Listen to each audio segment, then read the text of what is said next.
Customer, $5,000 customer. There are $10,000 customers. This is $20,000 customer.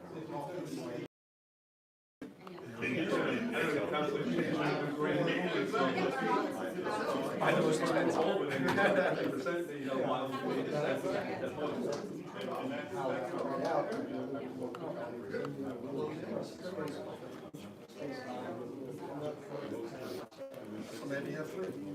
I'm going to rely on Mark to help me plan this way. Thanks so much. I really appreciate everything. All right, we're going to hit it. All right, hopefully you guys can hear me. This is going from a cell phone from the camera, so we're going to try this. Here we have the Spectra slide.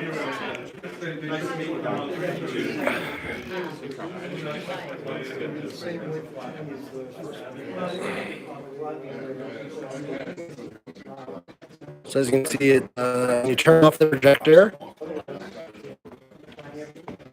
it slides.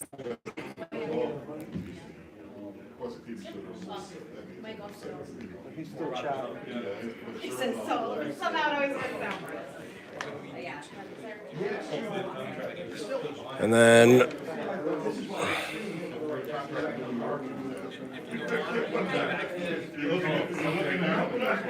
and as you can see, as it moves out,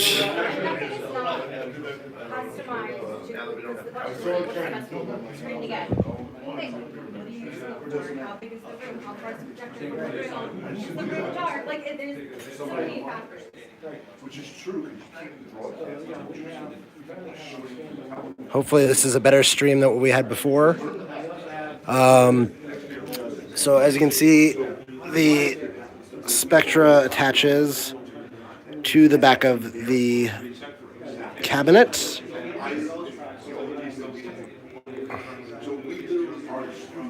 And this can fit on just about any crescenda, any cabinet, any kind of TV stand. Simple as that. So here we have the LG HU 715Q. The Hisense L5F and L5G. They're both basically the same projector, but with the difference right now being the screen. So this is the daylight screen, which as you can see,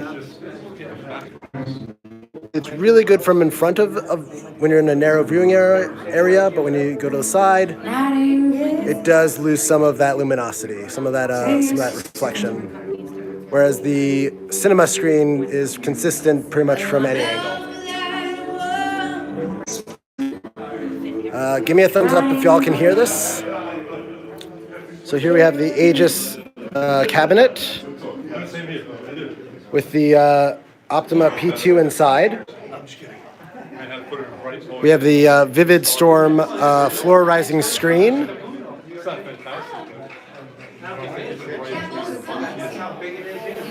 Here we have the Vava. Back with the Spectra projection screen. Okay, well, I'm trying. Doing the best we can here. First time hiccups, trying to get everything done. All right. So, sorry about that. All right, so we have the BenQ V7050i. So this has the very cool sliding cover that when you turn off the projector, which hopefully I can turn this off without it actually breaking everything. Yep. And turn it on. There you can see it cover sliding over.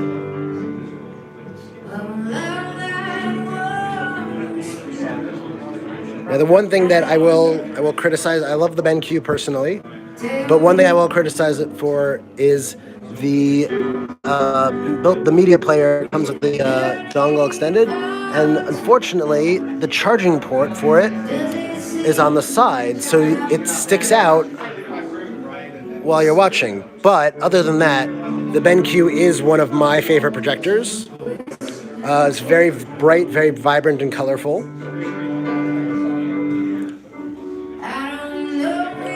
So we have the Jimmy or X Jimmy, I think is how they pronounce it. If anybody wants to correct me on that, it's totally fine. So this is one of the new projectors that we're looking at carrying. It's definitely known for having very good black levels, which is always a good thing on a projector. But I think it does kind of crush those dark levels a little bit.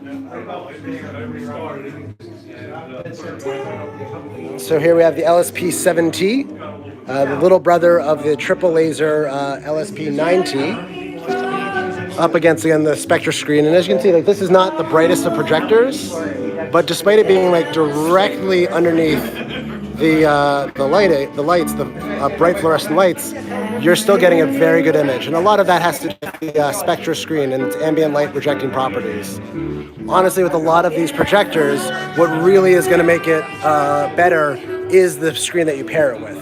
That as long as you're having a ambient light projecting screen, you're going to get a good image even in well-lit rooms. So here we have the Epson LS500. So this one is paired with the Epson screen that comes bundled with, 100-inch. Unfortunately, we couldn't quite get it synced up with everything else. Yeah, on screen is the Epson. We couldn't quite get it paired up with everything else. But I think the Epson really where it shines is in the video gaming. It's the lowest lag time out of any of the projectors. And definitely, it's strongest in terms of gaming. It's also the brightest projector, at 4,000 nits, which is really great. Which is really great for it. Let's read what Jags could please. Oh, ranking them from order of sharpness. Oh, that's a good question. So this one's definitely not the sharpest of the images. It's a little bit softer. Because of the fact that it's typically does have a little bit of a softer image, which some people do actually prefer the softer to the sharpness. I'm sorry if you won't be able to hear. We're showing off the next level sound. But I would probably go with, out of all of the ones here, I would probably go with either the L5G as being the sharpest, or the BenQ. I'm not exactly sure what the issue was with the LS500. It just wasn't playing nicely with everything else, and we said, we only have so much time to actually get everything set up. We need to just move on, and we'll do the best we can with it. But yeah, so I think in terms of sharpness, the BenQ V7050i has a very sharp image, very fine detailed lines. The first time we turned it on, I was very impressed with the sharpness of the projector. Of Chris, the home theater dude. That whatever he is now.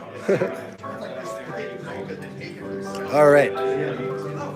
And of course, the star of our show, Brian. All right. Here, Chris, can you just take over the camera real quick? What do you want me to do?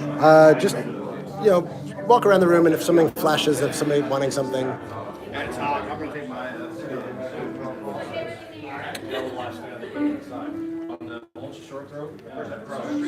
It's like I'm gonna put y'all in this thing.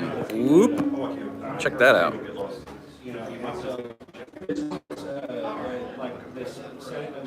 I just see MP on the screen. Adjust your resolution there. Heavy harmonies.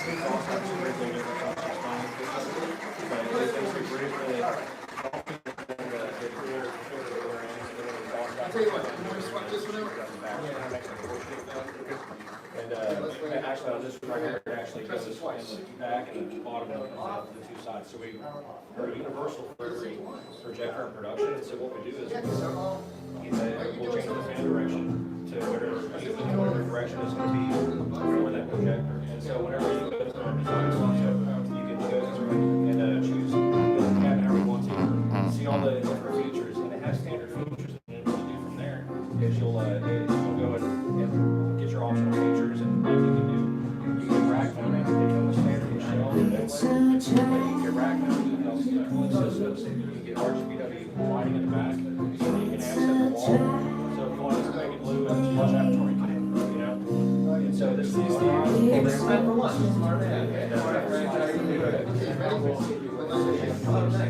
You got one today at least.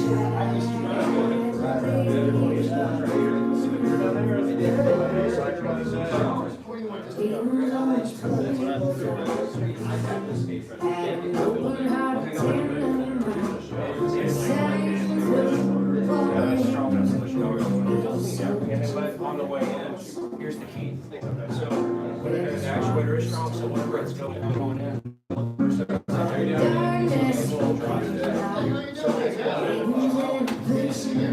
you missed the whole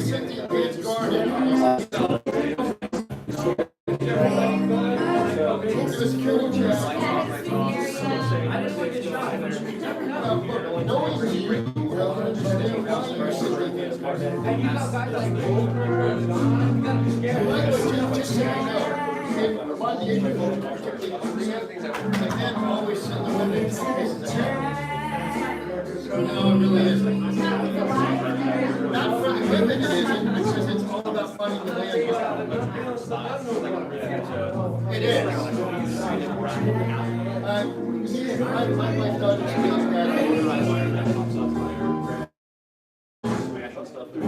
it does really more. I think it's all part.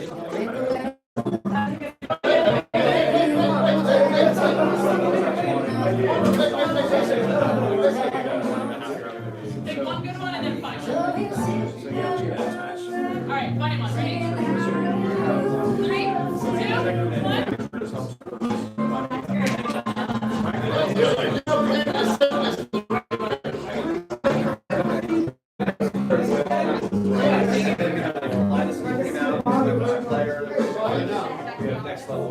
3, 2, 1. I was so thrilled.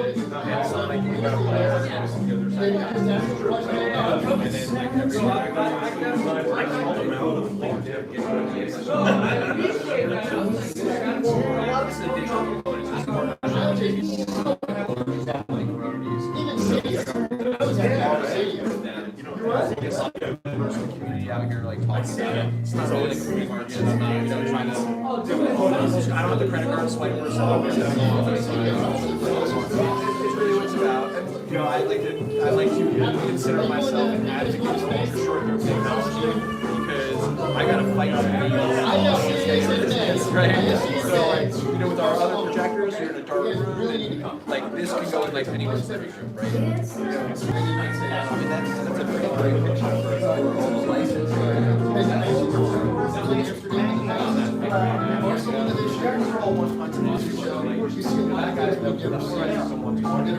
Like you think about a lot of studio or like I'm not sure how the difficulty you've encountered trying to get like a large, you know, panel into a small place, but you know, you can build screens in a box this small. You can get up your elevator, you can walk up the stairs, you can build a 120 in a room that you'd have to tear out the wall or window and bring something put it right in the ceiling.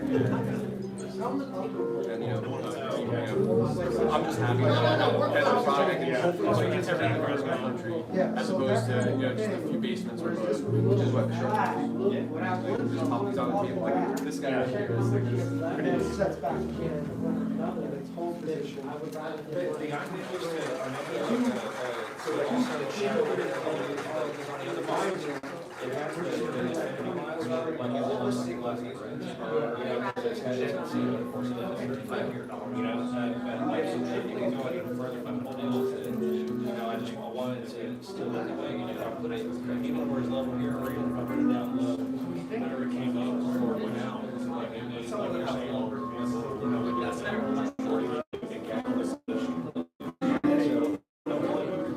That's the Aegis. That is the man himself.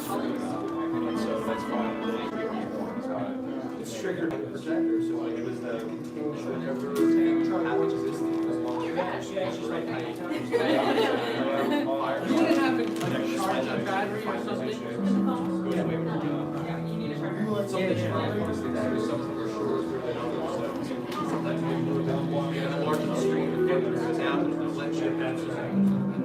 right, go.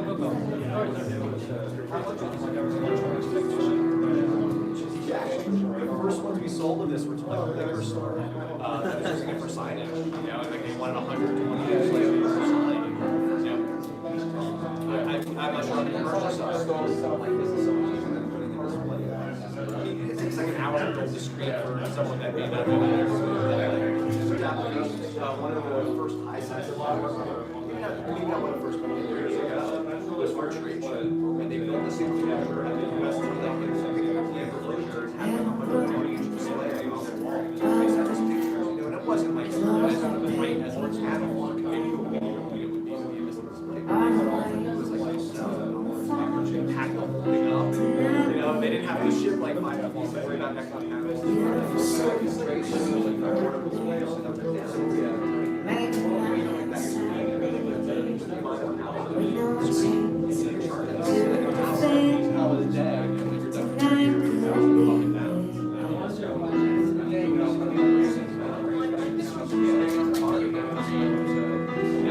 Whoever gets me a Street Fighter 2 gets a free lunch. I haven't played it, but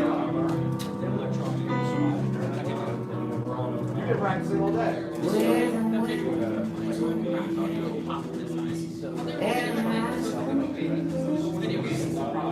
I'm not trying, because they all have access to different functions. You know, it's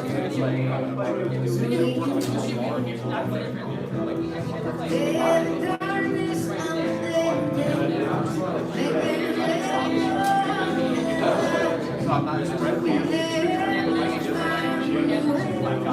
as I got him.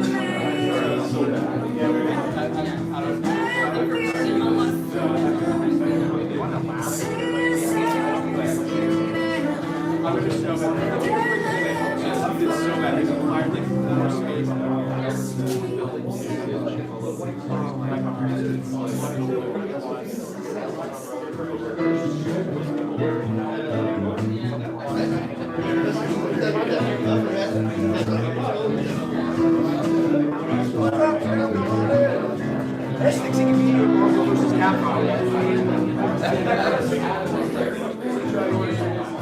Sorry, man.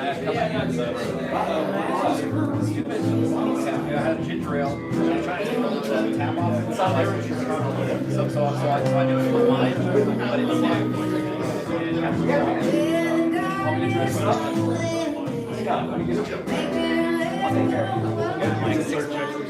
Yeah, like 6 minutes.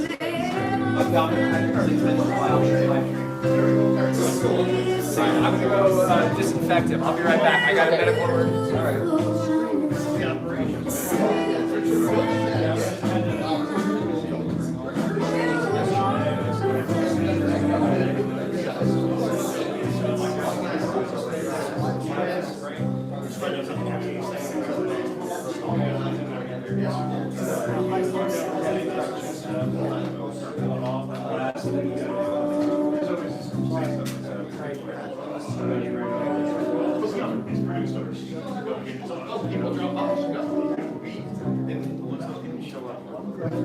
That's questions. Okay.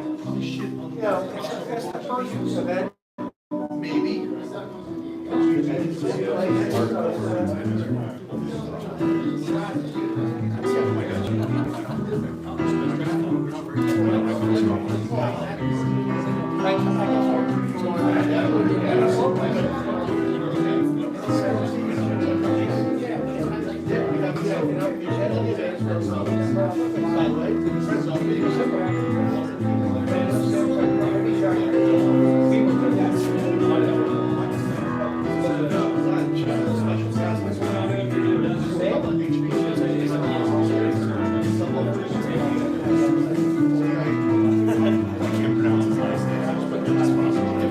Thank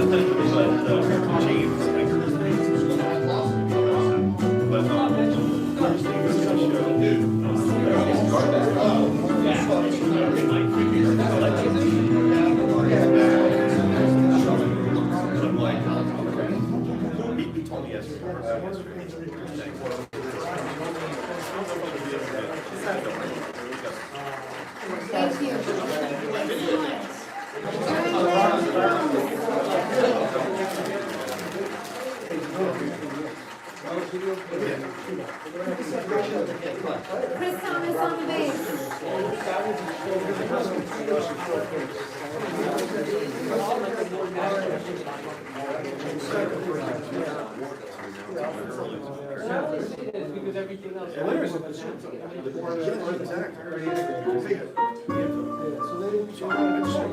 So when you were getting ready for us, where did you guys go? Where did you go for the batteries?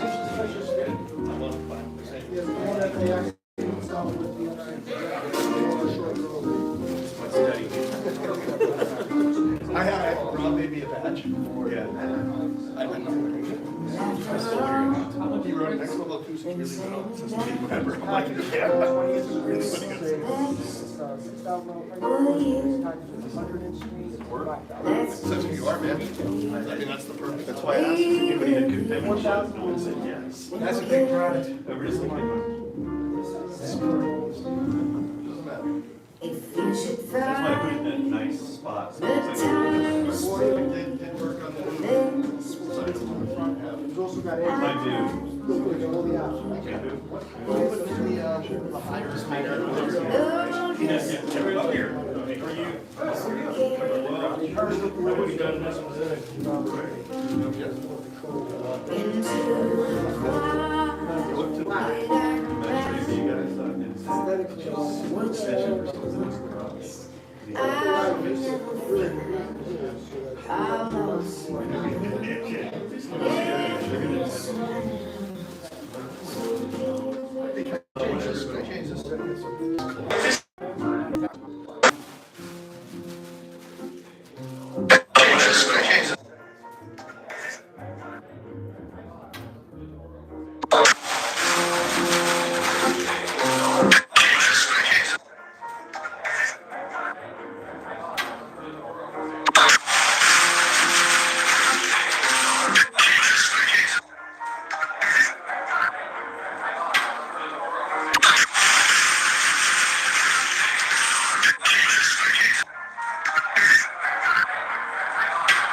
Which guy?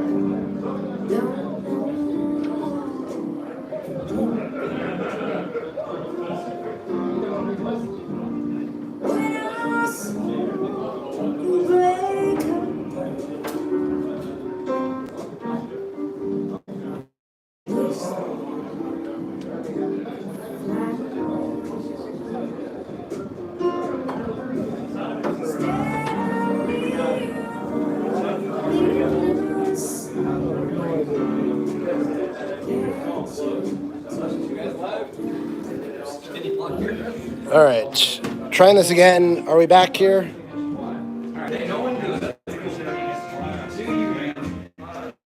All right, so kind of. All right, so kind of got the P2 working. Whenever screen comes up, motorizes out, turns on the projector. And then also we developed the first ever built-in speaker doors. And so we have and so we can do one for the center. So LCD. Yeah, we're trying to do this on an iPhone now, so it's. I have no control over anything that I know of. What's that? You guys will do. Sorry. Yeah, yes, I do. This is the next level acoustic speaker, whatever that fits inside, it goes in about that far into the door. We have a piece of steel that we basically, merge these two pieces together. This gets individually wrapped and then merged with the other side of the door. So, tell me about that. Okay, I'm gonna try not to carry it around, but that's gonna be a little hard to do. Yeah.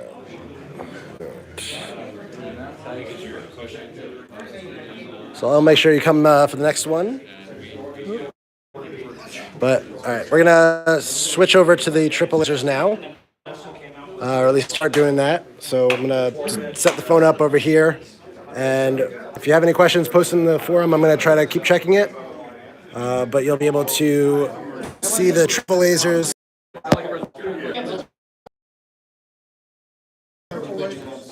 What was that? By the time the 60s, they don't have to do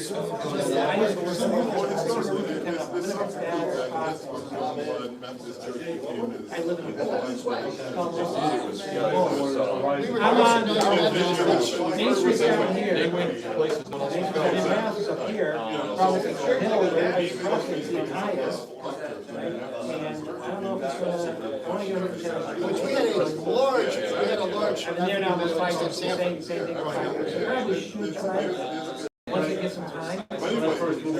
Sorry. That's cool, man. That's cool. Great.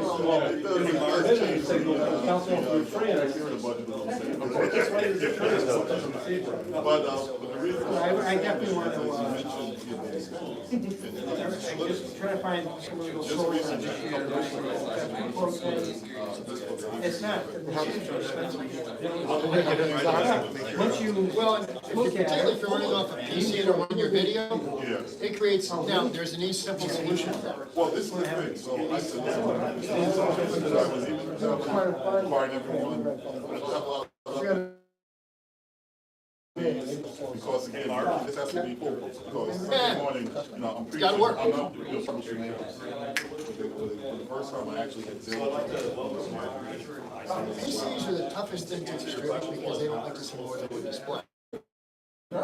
Apple's even worse. And a lot of churches are based on Apple distribution because there's some excellent programs for the Apples for the hymnals and stuff like that. PCs are catching up with you, right? That used to be all.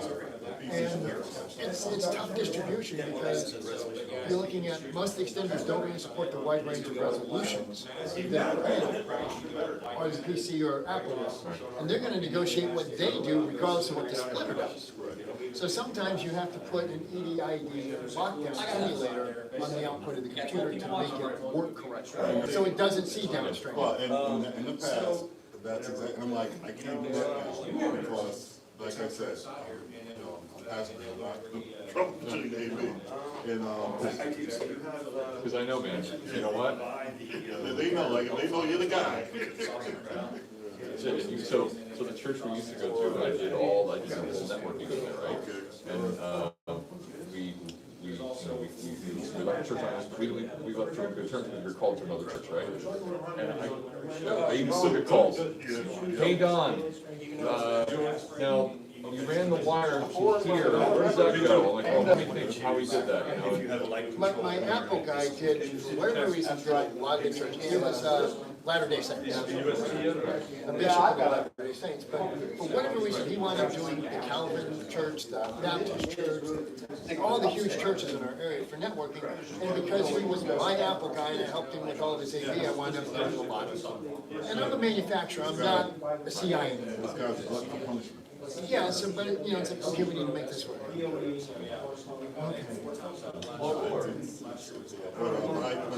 was just the experience I had with this.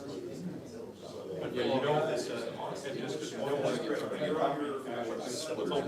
No, in fact, to be honest with you, the fact that this is working as well as it's working with all these different edents, I am ecstatic because I was very confused. Yeah, you can do it like a one, well, if you do a split, like a 1x8, and you actually can set the evenness on the output. Say that's Unfortunately, at what least on my splitter, I want to negotiate each one. I've got the 1x8 going into a 1x4, because they did that one, which made me very infuriated.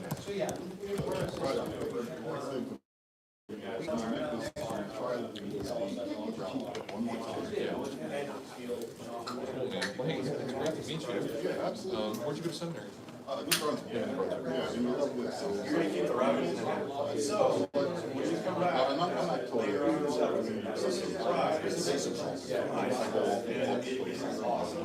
You only asked for salary. I understand. Exactly. It's harder.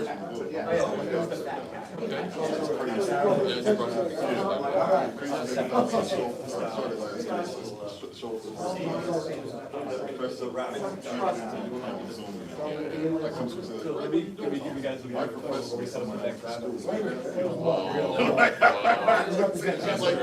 Brett, what are you doing here? We already seen that in you. What age were you called? How old were you called? I've been asking for 25 years. Find the parking lot of it? Yeah. That's actually 3 hours. Oh, wait, good.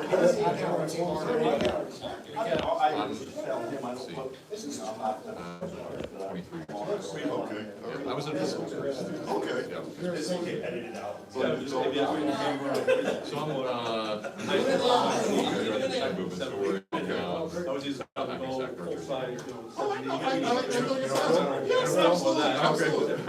Break down that. I mean, because there's some folks who think they're from the first town by Sarah. oh, there is a vacancy.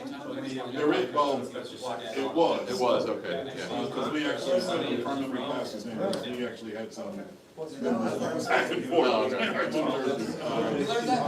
And they sold their, or they left the building where they were. So I'm not sure if they're still in town. Well, he's around, I mean, I ran into him just this past summer, so I know he's around. I'm not sure whether they're actually being. Yeah, so we joined there in, so I love ministry because one of those moved to pastors. I got We treat unfortunately, there's a guy, who's the senior pastor. Start to swap out the, finish it in. I can't. I'm gonna start swapping out the triple lasers. So we were in the building. My wife's parents apartment opened.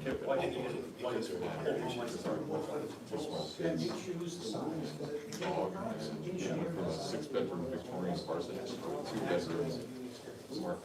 We know.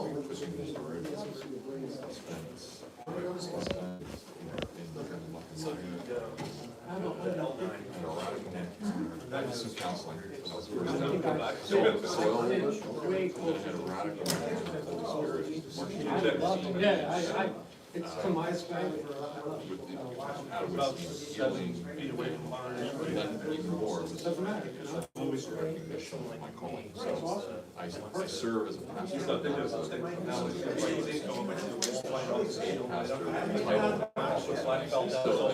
And the coolest thing is that without me even saying anything, because I teach there, I preach occasionally. And that has been so ridiculous.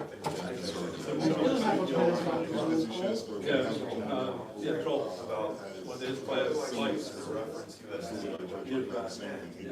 when we was born, I saw, okay, it's one of the other black and white, what's the HDR handles. But I do want to, I said, listen, I heard that. but you gotta remember, don't compensate and you have to maintain, reasonable boundaries. You know, you can't always go to him asking for this this for that, this for that. You know, so I'm adamant about that. But I can tell you, one of the things that really should be, I went to church.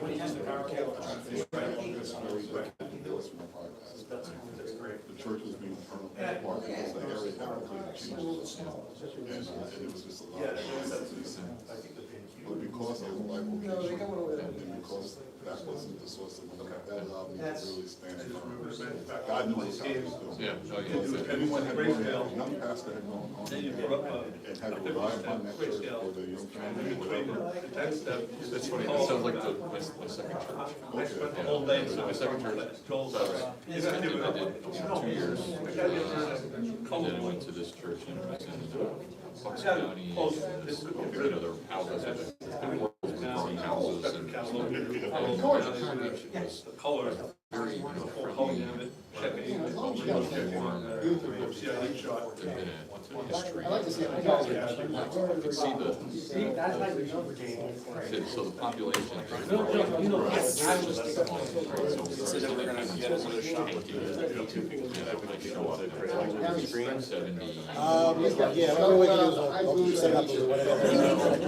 Yeah, we'll put it somewhere else, that way, it takes that out.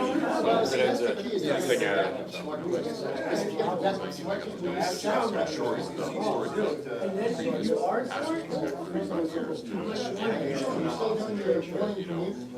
No, I've been, and other things, right? And I'm like, oh my gosh, and then you go back and you go back to the archives and see what the meeting notes are. And it'd be in the executive session. And then back in open, and so-and-so resigned. Yes, yeah. So I was like, okay, something's wrong. So then, I promise you. clear ones too, it's not like sound quality. so it was No, like, there's no doubt it's him. Lord, you gotta work through this. You gotta work Long through hair, this. short hair. I'm missing the long hair. I'm missing the long hair. You know, we were, so I'm the missing church- the long hair. I was So living I vicariously got through his hair. 150, His right? face, that's not gonna happen. Young families are coming in, babies are being passed around.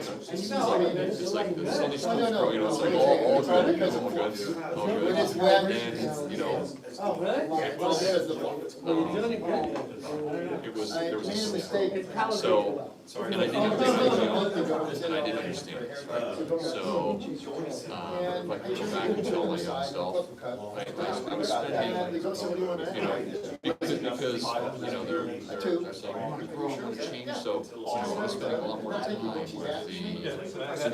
the cycle of them and getting them incorporated and also. Well, she was, Affecting me. as soon as she did it, so I came out of there. So the group that was in power before I got there, so they started meeting secretly. No, it was short. And one day, I was actually celebrating my anniversary with my wife. And I got a call from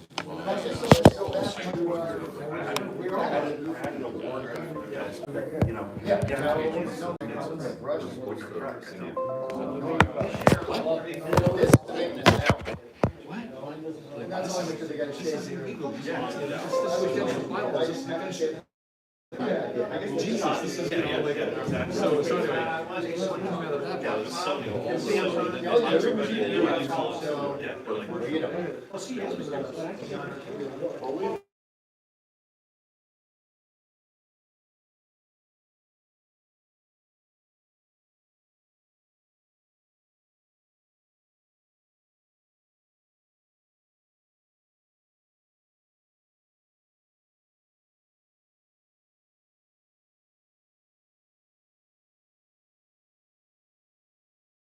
I'm supposed to see it, so that was actually a good thing, but it was a big thing later.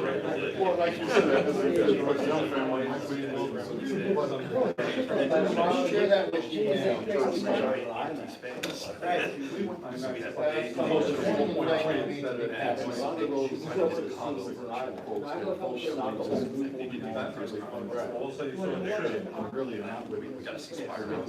Yeah, or they tell you, oh, you want to go really in their heart, they'll know. It's unclogged. There you go. Yeah, I know, that's no, it's just. I don't know if rock bottom.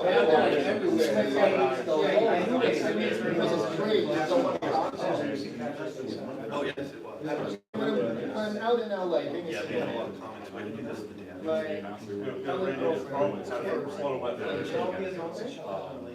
Yes, ma'am.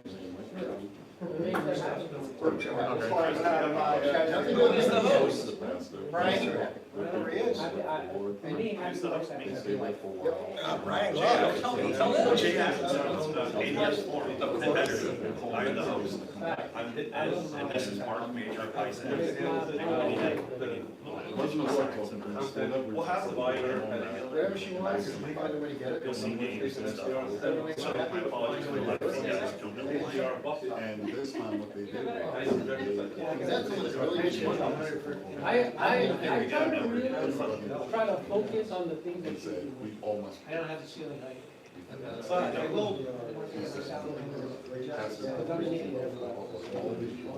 Or agents, they've got to really. A lot of kids happy and I understand, I'm just saying, I'm not pitch out the options. It's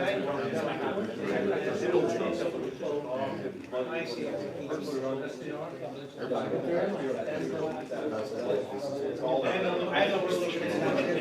they're ugly, right? So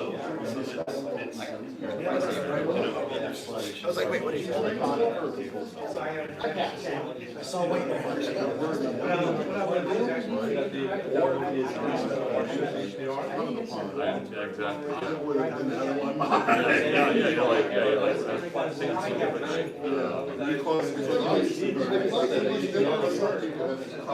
Geometry to me is just very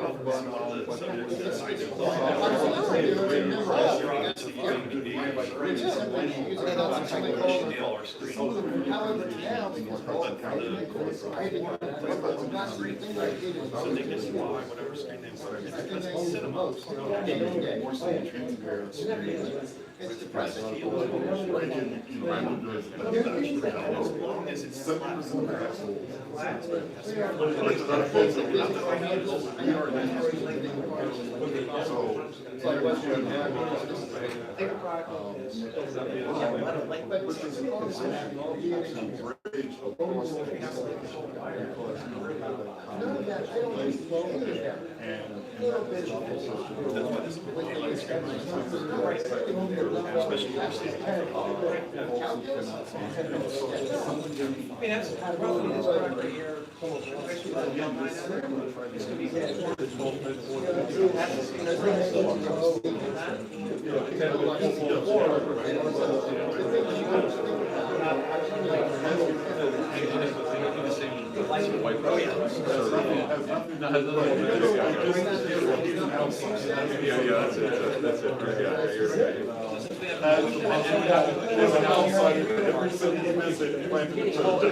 It's a city pastor, he's coming in here, what's he gonna do?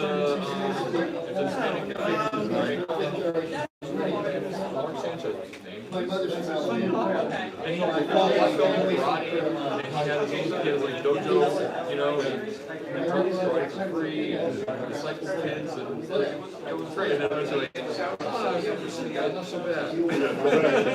Well, sometimes they have not my games.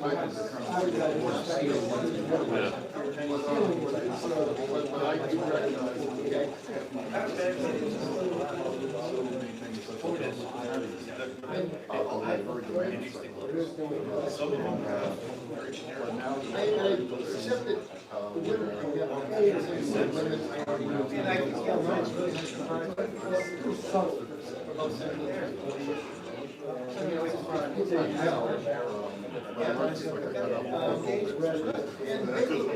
I know, man. And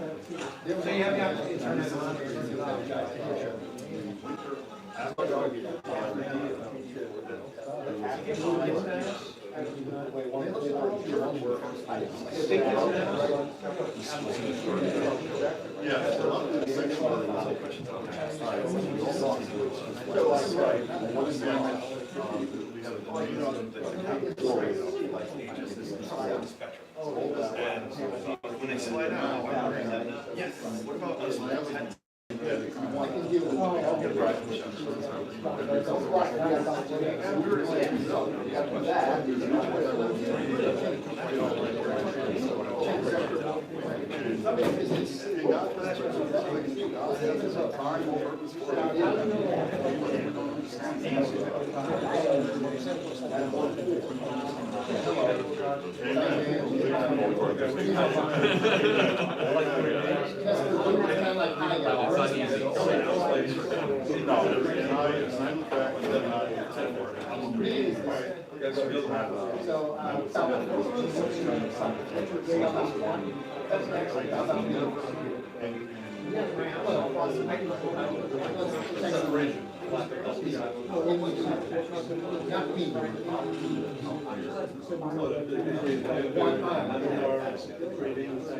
My favorite word of all is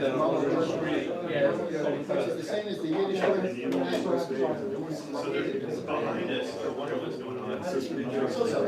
But I have no idea. It just means so. The Vietnamese word is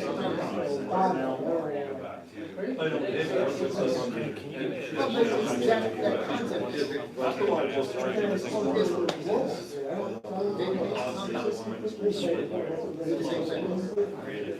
So I don't need to cut this short, but I contact somebody next. Well,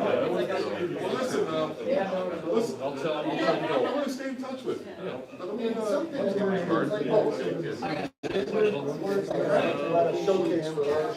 today, yesterday. All right, so I'll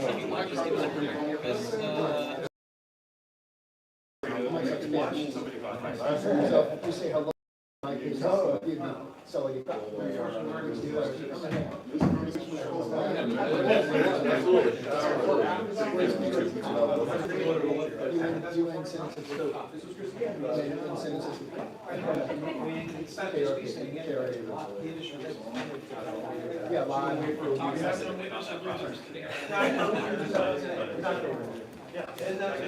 I haven't had a chance to really look at them. We did the setup with Epson, and Hisense, for the shootout in November. With Robert Thompson. And one of those,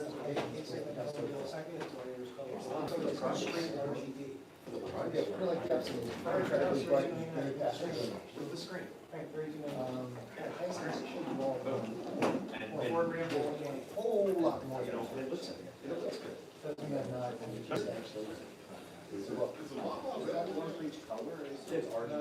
just want to get a natural image. It is? Yeah.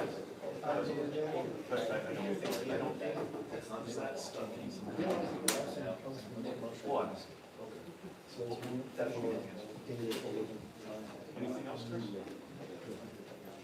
Four members can get in there. If anyone wants to see the P2, we have it set up again over here on the So you guys just, still time. Gotta make sure we film that. Yeah. Thank you very much. But we filmed a lot. Now's when we invite them for straw. Yeah. All right. Just giving a little preview with the Optoma P2. This is the single laser unit, but we wanted just to take it out of the AVS screen, just so you can see it up against the 100-inch screen. P2 is known for having very accurate colors, a little bit more subdued than some of the other more vibrant ones, but when you actually analyze the colors, they look real. They look like you're watching what you're supposed to be watching, and there's no over-exaggeration. So there is a reason why the P2 is our probably our best-selling unit. Always highly recommended. So we have a question. And it comes in both black and white chassis. Is the Vava available? The Vava Chroma, no, it's not, I don't believe it's available yet.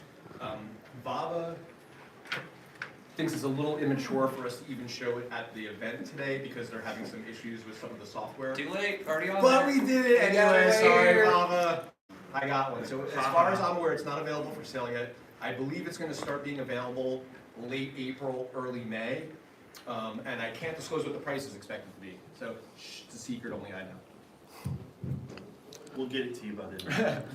No, twist my arm and we'll find out through. I think Greg already knows what it is. Is he giving me an indication? He knows. No, I'm asking. We're doing quick lights off. And that's assuming that whatever issues they had that influenced them to not really want it to be on display here Here's the are resolved P2. before I'm sure it becomes retail ready. I'm on, are you on? You aren't on mine, but Jacob's needed over here, so you. Oh, we got the route. Okay, cool. All right. All right, we're gonna have the finish setting up the triple lasers, and then we'll keep this going. Alright, so you're still live, we're at 26 minutes. I'm sorry, you guys, we've got 26 minutes of me standing here awkwardly. Maybe I'll eat the mozzarella sticks for y'all. I'm not sure if the dynamic black is on, but I will find out that information in a little bit and let you know. Now, these are the green laser as opposed to what was in before.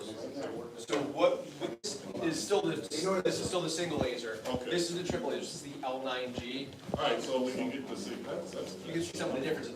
Granted, the screen is really skewing everything because this is still the Fresnel screen, which is totally different optical properties than this. We're gonna switch those out, right? Let's just leave it. We got a lot of projector swapping to do, but we do have something really cool we're gonna show you with this particular projector. Is this on my stream or AVS's stream? I want it on my stream also. Well, hold on. All right. So this is pretty cool. This is not available to the general public quite yet, but fortunately our friends at Hisense gave us some secret access to check this out and be able to show it to y'all today. This is some juicy tips. That one, oh, you're trying to get HDR? Trying to get a different two-letter acronym that people have not seen on a USA-based projector yet. Ooh. Correct on that. We're gonna stream it because that's Okay. that way it works 100%. But Right, thank because you. with the EDID, that's not gonna happen with these others. Exactly. Ah. All right. So vendors. Should be. We got 26 minutes. If you guys don't mind watching me fail, I'll give the Avengers a shot. We know Monsters University No worked. Monsters University worked. No, but doesn't he go back to Monster University?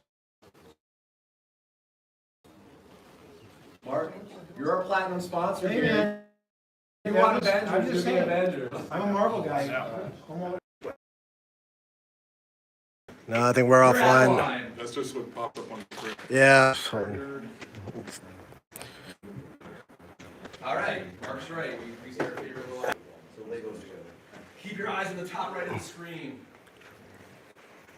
It's so intense. Oh my God. Here it is. Dolby Vision. Oh goodness. Here we go. So. Are you guys profile 5? As many of you guys are aware, many of you aren't, there's certain brightness requirements to get the Dolby Vision certification. Generally hasn't really been available in projectors. I'm not sure what magic Hisense has worked to be able to display that logo. They're still working out the kinks with Dolby themselves before it can be pushed to everybody. But what we have here is like proof it actually is there, and it's working, and it looks pretty, pardon my language, it looks pretty fantastic. So I'm just going to tweak this, get this a little bit better line. Now I turned off the dimming. Oh, sorry. It's okay. We got to do that. It's going to happen a lot. Yes.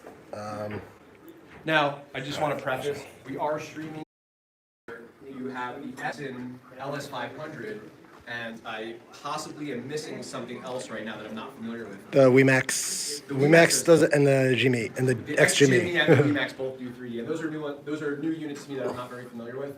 One of the things, one of the reasons the large LG H285LA or the Samsung LSP90 don't support 3D is that they're using the larger DLP chip, the 0.6. You can only, from my understanding, and Jacob may know otherwise, is that you have to use the 0.47 DLP chip in order to be able to support 3D.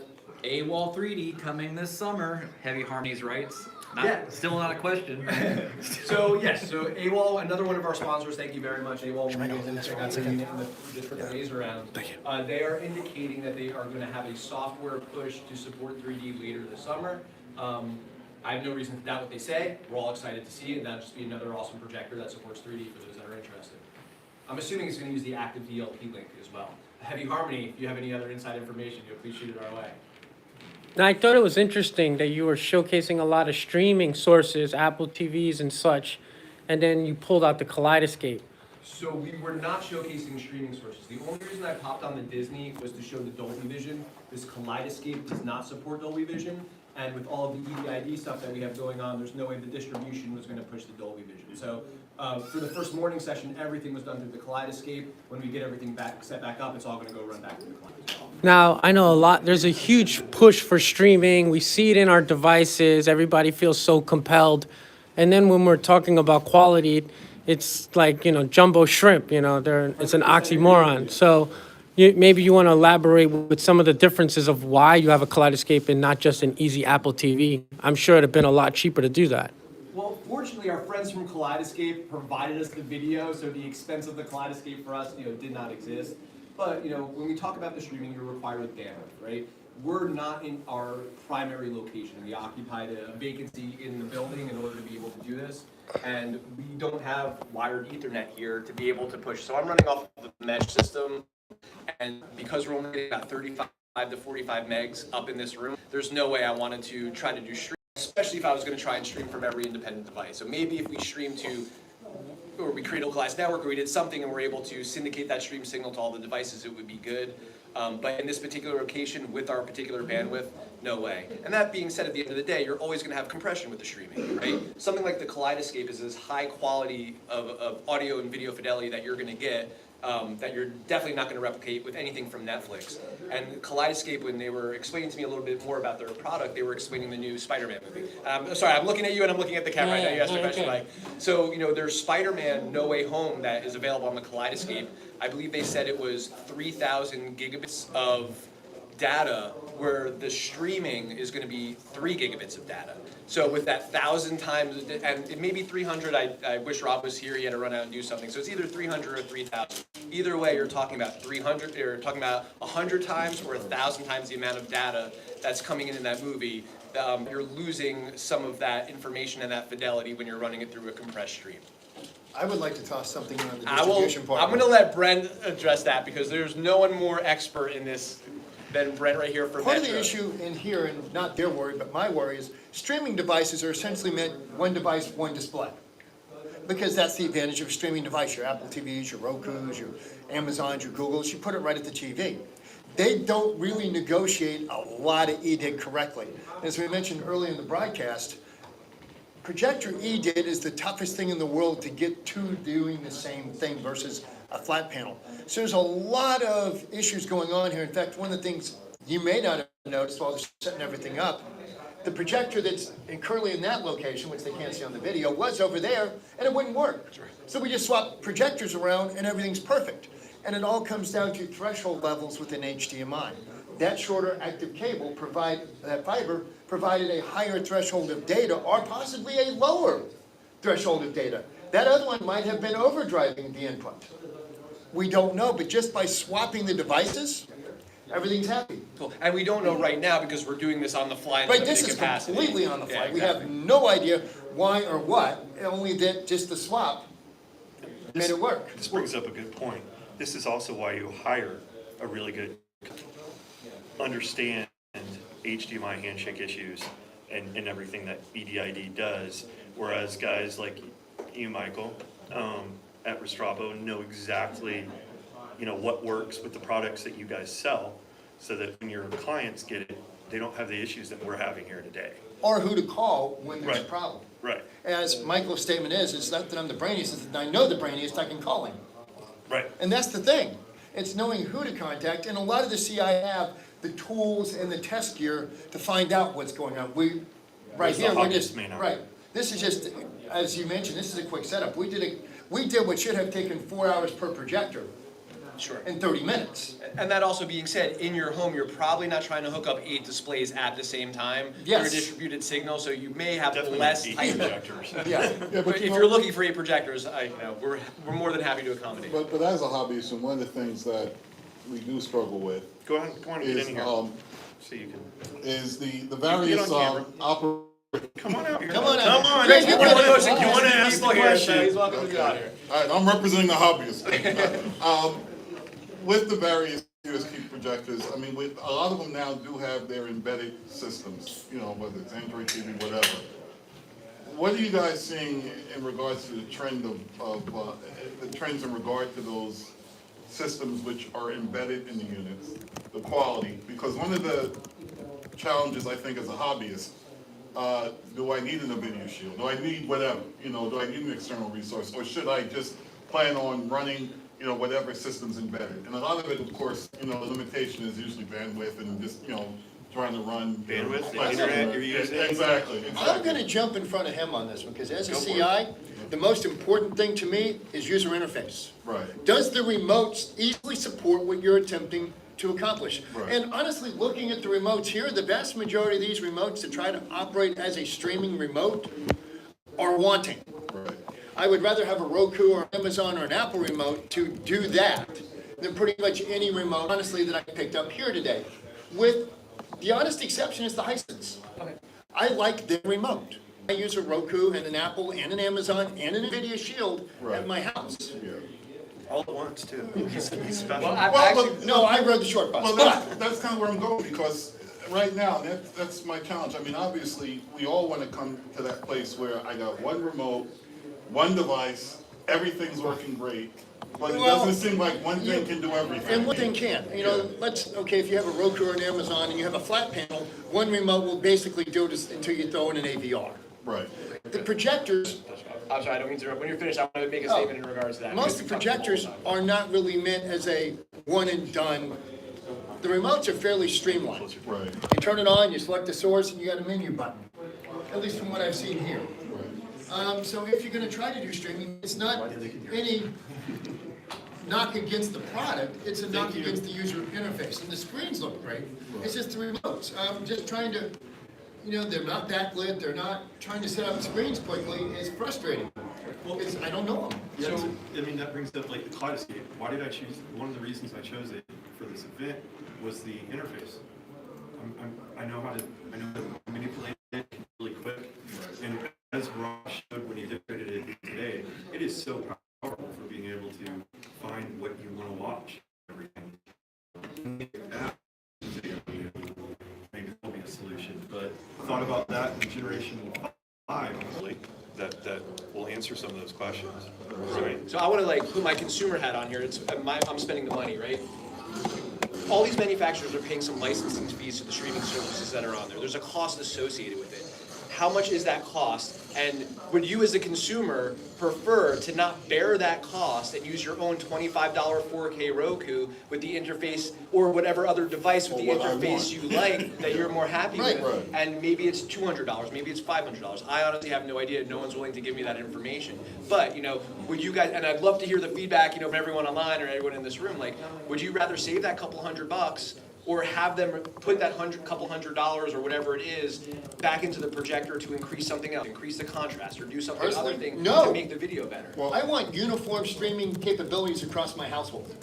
So if I'm a Roku or an Apple or Amazon user, I have the same interface, I have the same user experience on every TV. But here's what happens is, and you're right, across the household, I have my home theater, I got everything dedicated just the way I want. Someone mic this man up. Huh? You give his mic back. Okay. You're part of the team. I'm going to get you a T-shirt before you leave today as well. Right, excellent. He carries well though. Well, you know, and right now what I find myself doing is I'm using Android devices because I can use it everywhere in the house.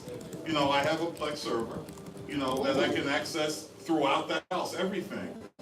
So I just don't see myself using the systems that are embedded in the projectors. And I agree with you. Take that, you don't need to do that.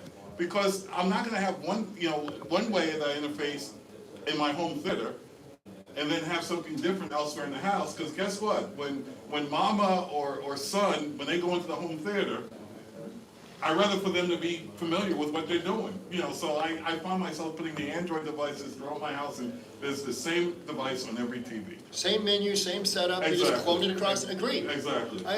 Whether or not this is even good is irrelevant. And also, and I got them all, you know, hardwired, it's all Ethernet, so I don't have to worry about that issue as well.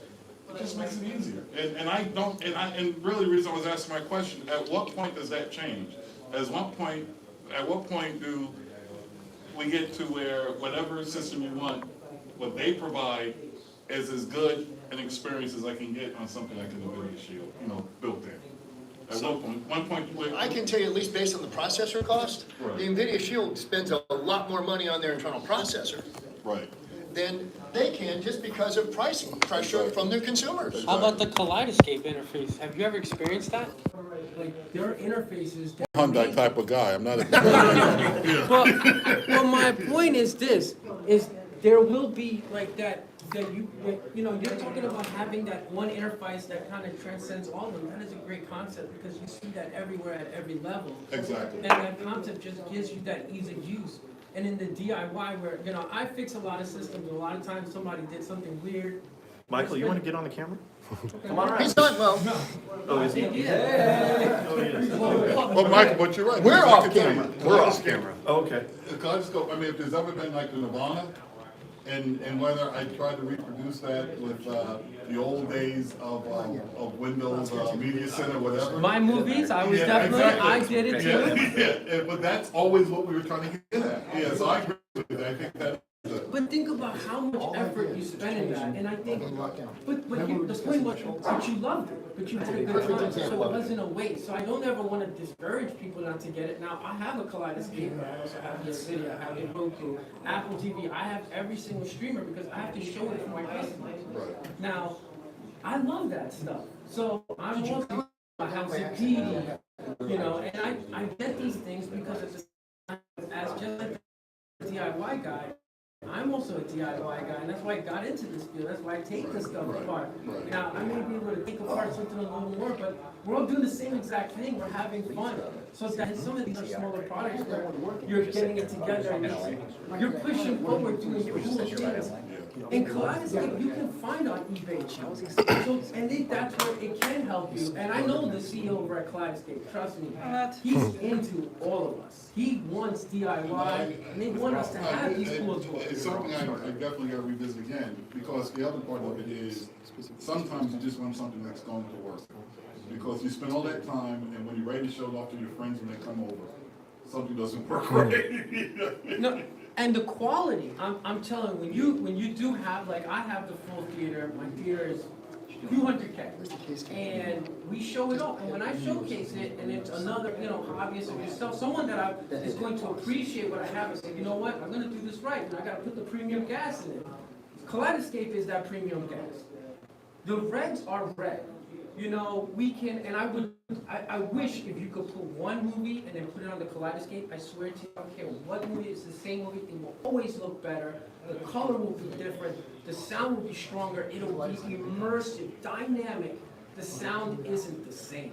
And you pay for it. Look at this interface, that easy use. How many of us have been there like, I want to watch a movie, which one? No idea.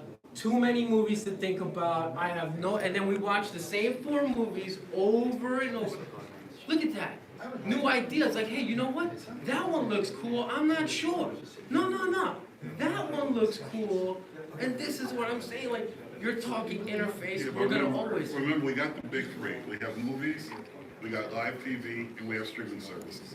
Don't forget about video games. And Video games, another very the big big 4. one. So those are 4 things that you got to bring together, and that's really what we all want. And you're right. There's a point where you love the tinkering, but there's also the time when you just want everything just to be there and work, and that's. I guess the closest I'm getting to it right now is the Android environment. It's the closest I've gotten thus far, but I'm open. I'm. Android is awesome. Yeah. NVIDIA has that upscaling AI. Yep. I've put those systems on like a pair of stereo speakers showcased right direct to an amp. Really heard some dynamic sound. You definitely get those things. And the interface itself is great. Where I feel the differentiator is talking into it. I think that's that little magic sauce that kind of really telling everybody apart, because one remote will be easier, more effective your talk to it. And not for nothing, I'm getting older. My hands don't really feel the same. It's dark, I'm like, and trust me, I have the fancy remote, but I'd rather talk to it. I'd rather be like, hey, search Netflix for Ozark, something like that, where I'm just talking to the thing, and I think that's where the paradigm shift, the shift is, when we understand which one do we want to get. And at least that's for me. All right, things are getting spicy over here. Love it. First and foremost, I agree with Michael. I want to let people know that this guy does not work for Kaleidoscape. So, in the words that he just said, just coming out of his mouth. But not a sponsor, but just let you guys know I about that. can't lie though, I am a dealer. I have it all. there is an invested interest if he does talk nicely about him, but those are his opinions. But I agree with Michael. In the live chat though, I'm a full Crestron house. Heavy- My same home is all here. Crestron. Yep. But my TVs are run by Roku, because you know what? I can put a Roku remote in anybody's hand, Exactly. and they can run the TV. They turn the TV on, they adjust the volume, they pick what they want to watch. How do you argue with that? But I love that you said Crestron, so I take it a step further. I make the Roku remote control the Crestron system. You, So I well, say, okay, here's you, what's comfortable for you have newer technology. and in now your home your than I new do. is gonna do everything. So you can be like, I'll do the lights. And then you can get things like Alexa. Alexa has a skill. You integrate Right, into the right, right. right. You talk to Alexa. And that's where it just keeps growing out. But And there that's are where you hire a solutions where- CI. Bingo. You Sorry. know, Right. We've been doing this for years. We can come in there and help you, and having someone creditable, things like HTA, CEDIA, looking at them and asking other people what they got, but definitely someone who's trained in doing this, and they should be happy to talk to you. If the company isn't happy to explain and tell you something, they're not the right company. If they're dancing, find somebody else. Yeah, somebody should be smart and be And able to talk more smart. importantly, somebody that's in the business, an active CI, should have resources that honestly you as a consumer, plain and simply, are not available to you. Right. Not that anybody's trying to hold them from you, they just aren't listed in a way that you can easily find them. Right. I do know that Michael, because of his videos, gets calls from consumers. We get calls from consumers. But the vast majority of manufacturers are not set up, and it's not a matter of we don't want to do it, they just don't have the resources, the bandwidth to deal directly with the consumer and the variety of things involved in their system. All right, things are getting spicy over here on the live chat, so let's go ahead and see if we can answer some of these questions. It looks like Heavy Harmonies, repeat offender here. Looks like a lot of end users will probably be programming universal remotes so that their issues may be moot. Also, he wrote, it looks like people rely on Roku Shield for longevity of support versus a proprietary implementation. Yep. Kerry Williams chimes in, I agree, I use Apple devices. Heavy Harmonies chimes back. Some of us are still firmly entrenched in physical media, not streaming. I think he was talking to our friend here about his Classgate ramp. I realize that it's not the trend. And that's where we're at right now. Okay, just for what it's worth, as a primary streamer, because I'm lazy, legitimately, I'm here to tell you that for video, it's the same as audio for me. Streaming music is my background. When I go home in the evening, Alexa, play. But that's not listening. If I'm going to listen to music, it's off a SACD, it's off in vinyl. It's going to be something I'm actually going to sit down and enjoy. It's not just I'm background with you. stuff. I'm with And you. it's the same thing watching a movie. If I'm watching something on television, okay, it's Netflix or Amazon or Vudu or Hulu. But if I'm going to watch a movie, I'm serious about getting the best picture I can out of it. And that's not streaming. I don't care what they want you to believe. It's not as good as physical media. The data's not there.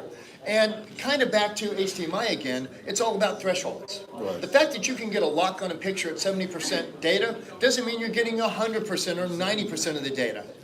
Yes, in theory, digital is digital, a 1 and a 0 or a 1 and a 0. But just because you got enough to get a picture doesn't mean you're getting all of those 1s and 0s to give you the complete picture.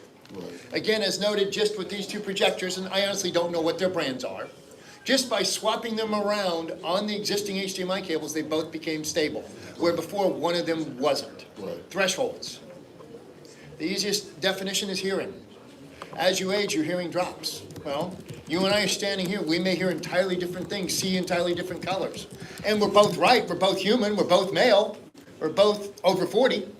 Well, I am. Well, speak for yourself. I am. But that doesn't make us the same. Heavy Harmonies says, here. Kerry Williams says, I know they're trying to create all-in-one theater, but I'd rather create a better and cheaper projector and then let me pick my own speaker and media device. Hear, hear. Absolutely. Hear, hear, agreed. Yeah, we have the results. We have the results of our poll. So people wanting to save on projectors, we have 83%. People that want the apps to be built in is 16%, and surprisingly, nobody asked what's a projector. Well, I'm gonna hand it back over to the man who can answer that Well, I'm question. on mic. Oh, I'm well, good. then the heck with me then. But I mean, let's face it though, with the price point of a lot of these Actually, not on my projectors, mic either. a lot of the folks that are buying these, they're not buying them for it all in one. They're gonna have, and you guys tell me if I'm wrong, but most of us who are looking at, USTs nowadays, we're gonna have a separate audio system. We're gonna have. Yes. I mean, that's. Well, it's kind of I funny never because- understood why the speakers are being embedded. I guess. When we were setting this up yesterday, that was quite a bit of a conversation. So the answer is, like, Not Mike. these high-send units, right, Right. are, Are you turned on your mic, maybe? I am, but I'm on with him and not with him. Okay. We've got two streams going. So, what I was saying was like the Hisense, as Mark from Hisense stated, they're trying to replace larger TVs. They're not trying to replace with that model. Now, with the cinema model, they took all that stuff out. Right. So you can put what you want with it. Yeah. So, in some cases, you have to look and figure out what they're trying to do. Okay, I'll grant that one, because if you buy a 77-inch, 675, 65-inch TV, the audio is suspect. But a lot of people have just the TV. Right. So- And so, I don't wanna, give up private information, but USTs are going to foldable screens that you can put up in all these other things to try to make it easier to transport a large screen TV. There's gonna be a different pricing point at that point, I would think. Well, I don't think they'd be coming out with it if they didn't have a solution that was. Yeah, but if you follow what I'm saying, Right. I'm not gonna spend, A hobbyist $4+ grand on A hobbyist, screen. we're like 5% of the buying market for USTs. The vast majority, they're trying to replace TVs. And that's one of the reasons why we're holding this event, so you can see which one of these would be good for cinema replacement. Right. So you can find the ones that save money that you want to save and don't have the features that are redundant. Right. But the manufacturers have to build with the idea that you might not have something, and you might need to do a quick, before you get whatever it is you're gonna use, a temporary solution. What is the price Most point? of these have What is the price point of these? Because I know there's always this high end, low end, medium end, and it's like gibberish, It's like, what does that mean? Like, what is the price point that this is intended for? high, low. What is the price points that are here? Brian.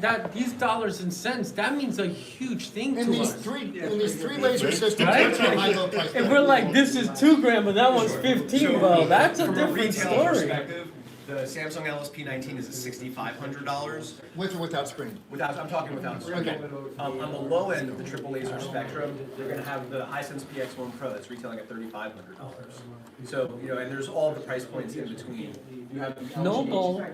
No bulb, laser, so you're gonna get 20,000 hours before you reach half-life. But think about that, I know I wanna repeat that, because anyone who buys an inexpensive projector, this is where your nightmare and your inexpense goes away. That first time you bought a bulb and you bought that, and you're like, wow, the bulb is almost half the price of the projector, then you have this bad conversation of, maybe I buy a new projector. Sure. And then it's the. Wait, what's wrong with that? I love that, it's my favorite philosophy. What's wrong with that? You know why? Because after DIY, I'm worried about my dollars. This guy's a mole, he's a plant.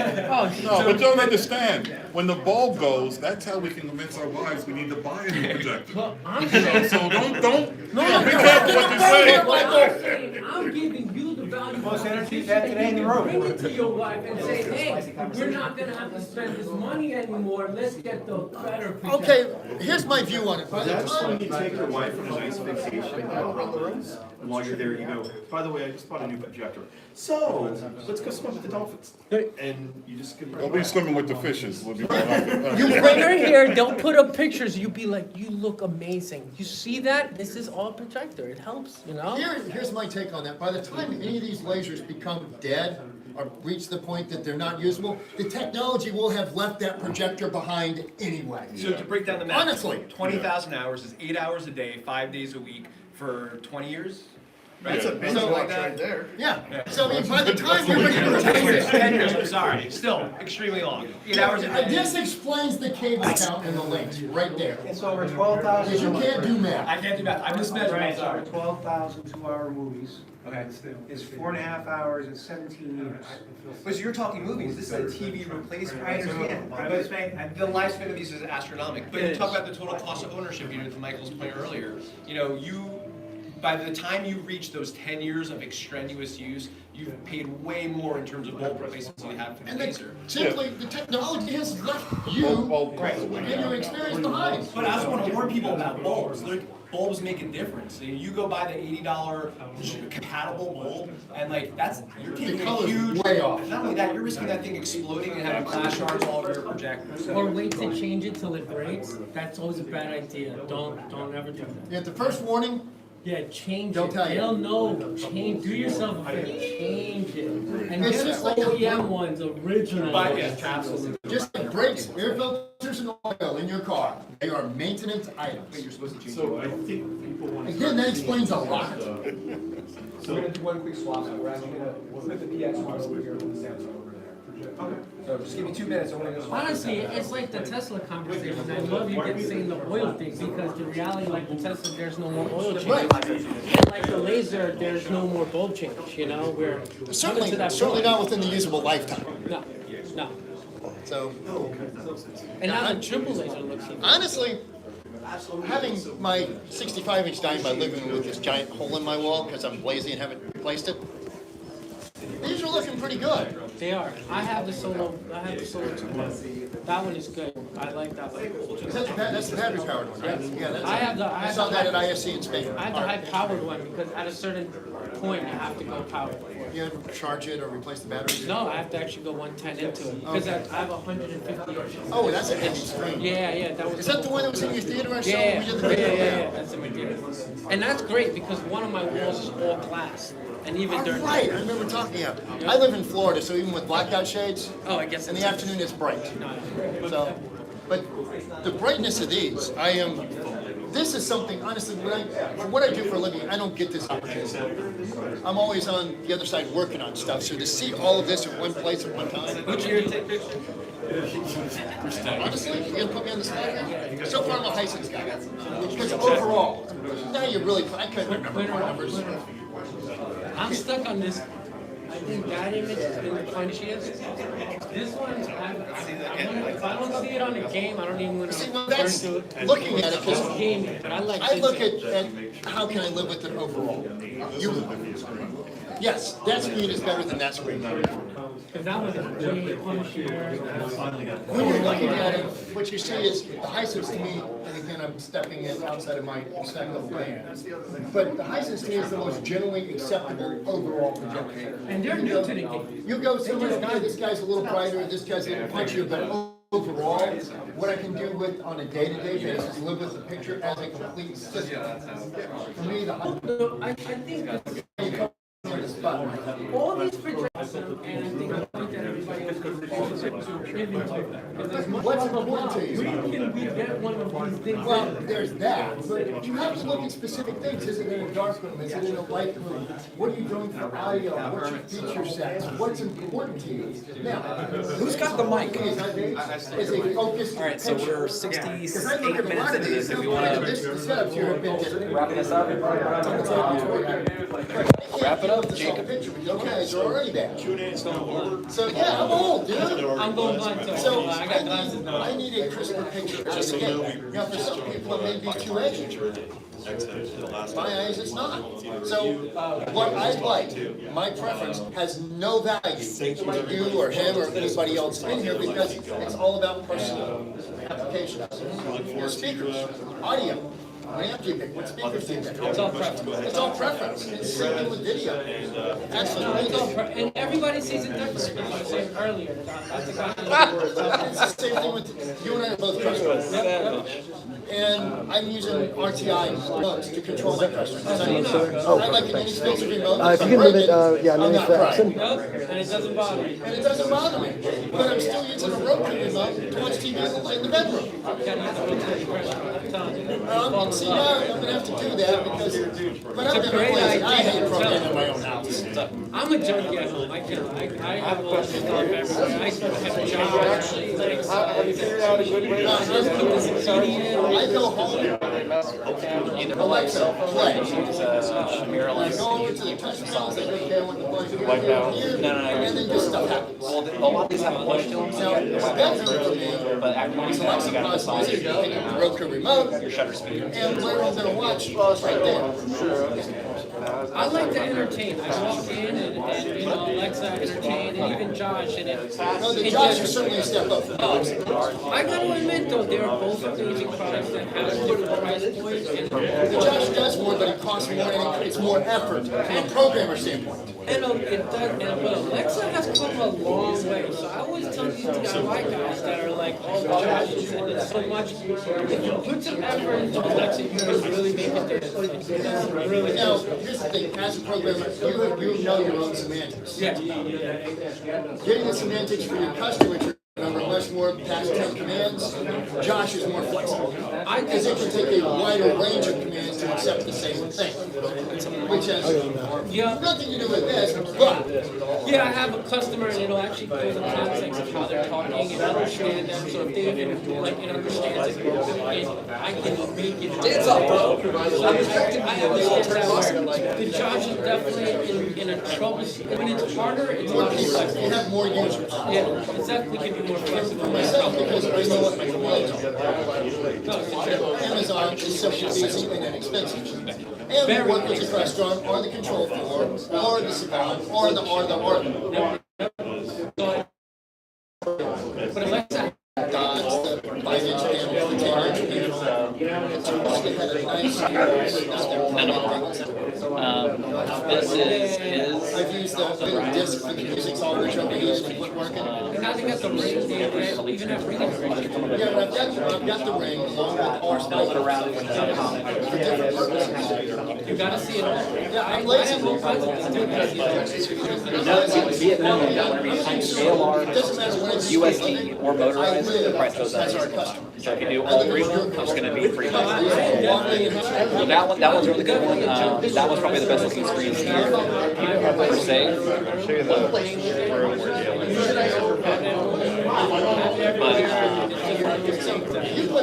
So you want it behind there? No, I mean, my goal is to mount it up here and pick up down here.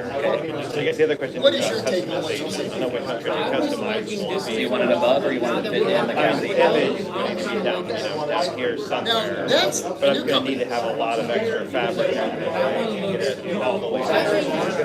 And I like the image because I wouldn't even worry about it, but I would just get shades. Whenever I shade,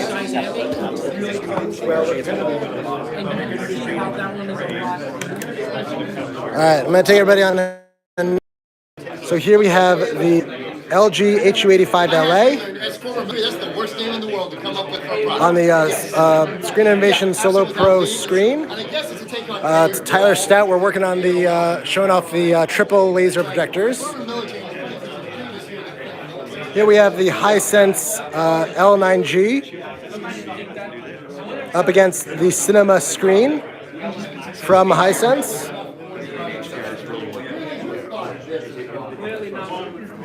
Here we have the Samsung LSP9T, the triple laser from Samsung, up on the daylight screen from Hisense.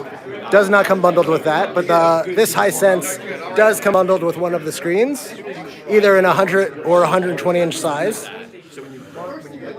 Here we have the Aegis cabinet with the PX1 Pro in it, with the Vivid Storm floor rising screen.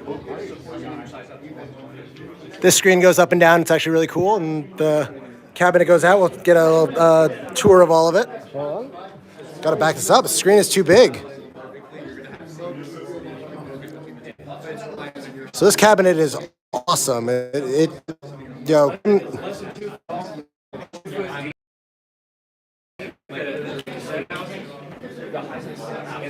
Whenever it goes in, everything is all compact, and it is stowed away. We also have speaker doors. We also have speaker doors. Speaker boards. You can replace these doors with that style of door, and And you can also have your sound in. So everything's all concealed inside. And so whenever you're ready, we can automate this too.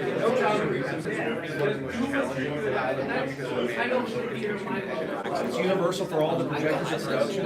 We have the fan system that's basically set in a certain spot. What we do is we'll turn the fans in whatever direction. As long as you're trying to accommodate the plane, like some like the Optoma breeze from the back and the bottom, and the exhaust out the side. You can show the other ones from the left and right. We know which direction they go. And so we'll just change the fans or whatever to do something. You know what it does? Let us know what you think. Are you using the intake of the projector with filter cool air whenever exhaust is out? You get two fans. That's cool. Out the back. So with it being completely enclosed, the projector will live in a pristine environment the rest of the day. And what's the cost on this? This one standard is $7,000. We're about $8,000. About $8,000 for this. And it also comes with a screen. And it comes with the screen. And so it's a perforated also on the bottom for the master. Has extra storage. We have the suicide doors. You can get right. Basically, what this is it's a HEPA filter inside these grills, and it's naturally aspirated. But what you can also do is you can also get a. It's not supercharged. It's not turbocharged. Yeah, it's It's natural. It's got a cam on it. Yeah, that's it. That thing chops. And then we have, but you can add cooling systems, and what it does, it monitors the temperature inside, and keeps it in a pristine environment. So you have this weather stripping here that keeps it when the door gets shut. We're not getting air sucked in through the sides. Cool. And we do have a glass on top of it to protect the projector. It's a low iron glass. What we do is we paint this to match the acrylic and the glass that the customer chooses, and this basically reflects the image through. And we have foam weather stripping, everything to keep the dust from getting in, because we know that's what they need to survive. And you can go into our Aegis Design Studio at aegisav.com, and in the design studio you can change the color. You can change. We have several different wood grains. We have several different. We have the Southern Farm collection. This is our modern collection. We got a lot to look at, but in the design studio you can go through, make your choices on what you're intending to do, like your projector, the screen size, and it'll guide you through and show you what cabinets that you can build. So there's no mistakes when you go through. And so, but whenever you get in there in the cabinet builder section, you can change the color of it. You can do like matte black glass. You can do the gloss. You can do white. Same. Change the color of your legs. There's several options and different things that you can do. The speaker doors, rack mounting, cooling systems. You can also do RGBW lighting around it. So if you want to turn this blue and watch, the wall blue, and watch, have at it. So very cool. All that's done in Design Studio, and go take a look at it. They're design yours however you like. Yep. So Jag, answering your question, the PX1 Pro, it does have a variable focus. So you can set it from basically anywhere from 100 to 120 inches. The cabinet is very heavy. It does come apart into multiple pieces, but I mean, we're able to get it all set up with basically all of 2.5 people. So it was not too hard to assemble, and you can reach out to us at ProjectorScreen.com, and we'll be able to set you up with that. Sorry, 90 to 130 on the PX1 Pro. Thank you, Chris. Although, as with like everything else, it does probably do its best work, between that 90 to 120. But the fact it can go up to 130, it makes it one of the very few projectors that can actually do that and still hold a very sharp focus. It's absolutely still phenomenal at 130 inches. But as far as the screen goes, with a lot of the ambient light projecting screens, you're limited to 120 inches. That's typically where a lot of these projectors max out at. All right, so moving on, we have the Vava Chroma. This one's not quite yet for sale, and they're still kind of working out some of the kinks on it. But as you can see, it's a pretty good image, relatively good black levels. Like the Vava 4K, it does have a really good vibrancy to colors, but a lot of times the colors can be a bit oversaturated. But with the price point that it's at and being a triple laser, it's still very impressive for what you're paying for it. All right, so here next up we have the Jim Go. I'm not sure if I'm saying that right. So this is a triple laser projector that is one of our newer models. So I'm not as familiar with this one. One thing we did notice on it is it has phenomenal black levels. However, that said, it does crush a lot of those subtle differences in the blacks. Where it's sometimes hard to distinguish between one thing that's black versus another thing that's black. And just doesn't quite have that level of contrast that we would like to see from some of the other triple lasers. But for its price point, it is a very good projector for its price point. So yeah, we'll be going around and showing it with the lights on, with the lights off. This is just kind of the initial, hey, let me sweep through, and we'll have Brian walk through everything, and he'll show off everything. All right, so next we have yeah, we'll be able to see those. So next we have the AWOL LTV 3500. So this is one of the newest projectors on the market. It's not quite, it's still in the Indiegogo phase, but it's really more so as a way for them to drum up support. But the best place to get it from is, of course, ProjectorScreen.com. That's a good question, Tyler Stout. I will answer that in 1 second. So as you can see, it's a triple laser, very comparable to the LSP9T and the Hisense L9G. Where this one has a edge over those two is in terms of its brightness. This one goes all the way up to I believe it's 3,500 lumens, and gives you a very sharp, vibrant image at that level. It definitely does lack some of the black levels that you'd find on the LSP9T. So this is not the AWOL screen. This is actually the Spectra projection screen. And Spectra is one of the newest brands we're carrying. We've been very impressed with their screens, like very high quality, easy to assemble, which is always a very key component. One other thing I'm going to show you on the Spectra is that, I don't know if you can guys make it out fully, but it actually has a kind of like a velvet edge to it.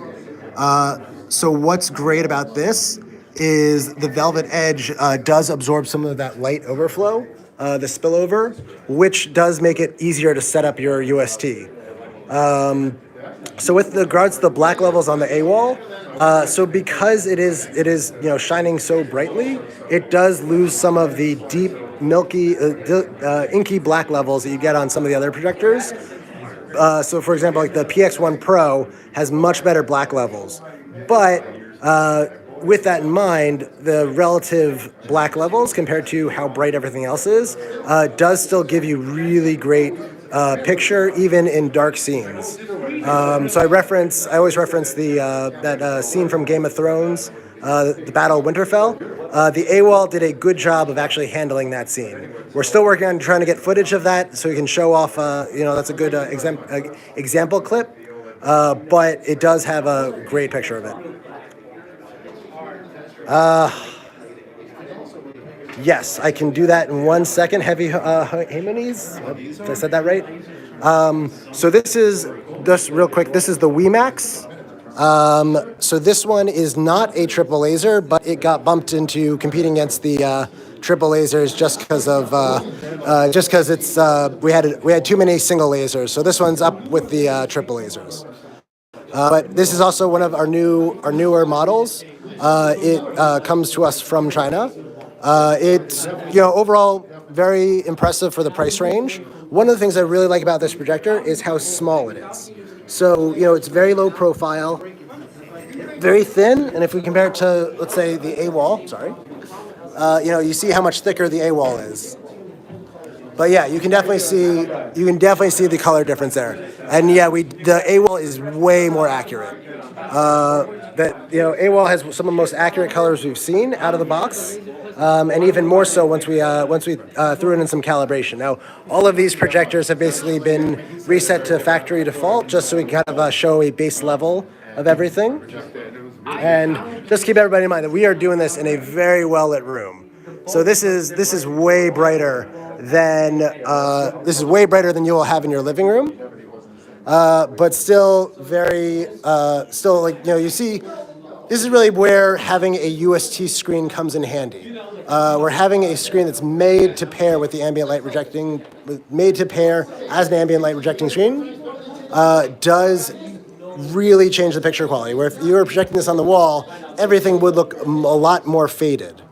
Hold on, I'm looking back at the questions. So the A wall is definitely more accurate out of the box than most of the other projectors we've seen. Potentially the exception is the PX1 Pro. That one actually was, I think that when we did our measurements of it, that one I think was the most accurate out of the box. So if you really don't want to, mess with too many settings, if you just want I just want to plug my projector in, I want to just put up some content and play it, that's a pretty good one to go with. All right, so just go back in the chat. So subjective impressions is best to worst. So I can say that we do not have anything that we would call the worst. We specifically make sure that we have quality items, but we'll say best to least best. We'll call it that. So subjectively, the A-wall probably does just have, for all the triple lasers, probably does have the edge for lights on viewing, brightness output than any of the other projectors. The next one would probably be the Hisense L9G. So the L9G is a 3,000 lumen projector, and it does have just really vibrant colors, even in a fully lit room. The LG HU85LM is another one of the more bright projectors. Really good levels of contrast. Really good dynamic tone mapping, and it does. You can see it's like directly underneath the light, and you're still getting this great image that you could watch TV on. We're working on turning the L9 and the PX1 back on again. From a pure perspective of trying to, work in a very well lit room, the LS500 is probably the best of that, just because it's a 4,000 lumen projector. This thing is bright. That if all you need is you just need the brightest picture you can get, the LS500 is definitely the way to go. So still not fully in ranked order, but just giving you kind of an idea. The Samsung LSP9T, which now is in the Aegis cabinet. Yep, here we are, right here. Good timing, Kerry Williams. So this is the LSP9T. Currently showing no content yet, but we're going to have that up in a second. Now keep in mind that this is being shot on an iPhone as opposed to the camera that we normally shoot on. So don't judge the picture quality too much by this feed, but you can definitely check out our videos, which have a lot better images of all of these projectors in action. So we'll come back to this one once it gets the cop. There it is. It's getting there. Yeah, we're still adjusting the throw on it, but it'll get there. Yeah, once y'all come on back. We'll swing back to Circle back. So the Vava Chroma, again, it looks good. It's solid. It's just when you really look at the colors, it does start to look like, oh, that's not really how green grass should look. That it's never really quite that green. Thoughts on Vava for daytime viewing? So it's good. It's definitely not bad. But again, if you really want want that kind of like a daylight viewing, it's definitely worth going with the going extra on it, and either going with the L9G, which actually does come bundled with the ambient light projecting screen, or with the AWOL, which again has that 3,500 lumens of brightness. So it's real great. Haven't had enough experience with the Jimgo yet to really fully make a call on it. So far, like again, everybody talks about the black levels. Oh, the black levels are great. The black levels are great, and they definitely are, without a doubt, great black levels. But if you look in the details of the coat, you do kind of lose some of the details on his coat, versus on the AWOL, where there is some definition to the jacket. That while this is a blacker black, I'm seeing better contrast on the AWOL.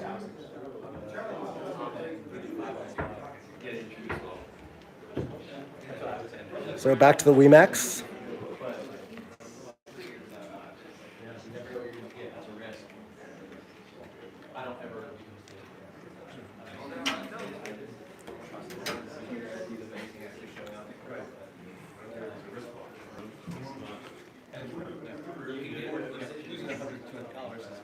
Okay, so now we have the PX1 Pro here up against the L9G. And as you can see, our monster sound bar. It looks pretty bright now, huh? Oh yeah. L9G in here? L9G on this one. And again, and you look right above it. Yeah. And you're still getting a phenomenal image. Yeah, it's like ridiculous, right? Yep. And if you look at the details in the grass, you can just see dirt details and little rocks. Yeah, just everything. It looks phenomenal. It's definitely, I would say, if I had to pick one projector that I'd say like, yeah, this is the one to get, I would probably go with the L9G. It does everything that you'd want. It's bright. It comes with the screen. It's a pretty good price, and it would probably be my pick. Oh, yeah. Boy, and a daylight screen, what a big It's difference. a variable focus, right? So if you're cool with 100 or 120 inch, L9G was our laser TV pickup 2021. Nothing's changed about it. The PX1 Pro is like another one of our favorites with the variable focus, slightly better black levels of contrast. But from a value perspective, this guy with the bundle, L9G bundle, projector and screen together, especially when they're on sale like they are right now. What was that, Brian?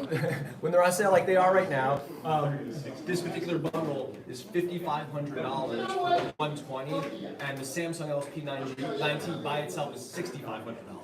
So for $1,000 less, you're getting a $2,000 screen with the projector that legitimately can go toe-to-toe with it, better in some regards. Samsung's a little bit better in other regards, but when you think about the overall value for it, you know, the LSP, I'm sorry, the 120 L9G and the 100 L9G, So we have I'm not even going to try to pronounce yours. Yeah, you're still on. What if you already own a screen? Which one do you recommend? So that's the chat, right? I was just talking to someone about it, so you already have a screen, right? So, you know, unfortunately right now, you cannot get the L9G without the screen. However, that may change as certain inventory thresholds change within Hisense, perhaps, I'm not really sure. To mitigate the cost or somehow subsidize it. You won't get the full $2,000, but you know it's got a significant amount of value to it. So if you feel you have the ability to sell the screen on your own, which we don't encourage, we want everyone to buy a screen must, blah blah blah, sales pitch. But anyway, L9G is still like a super home run. PX1 Pro in a more dedicated environment. So if you already have the screen and you don't need the extra lumens that comes from the L9, PX1 Pro, without a doubt. All right, there you have it. PX1 From the Pro. triple lasers, right? Yes. In that price range, right? So there's also more economical options in the single laser offerings as well.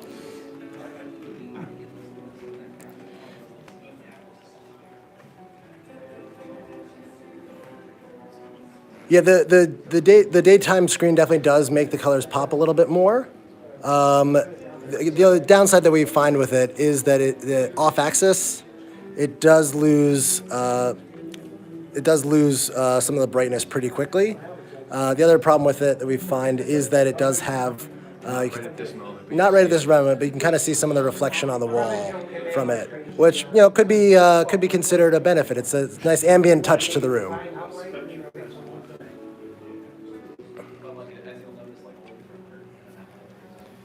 There, so I think we have the Samsung all set up now here,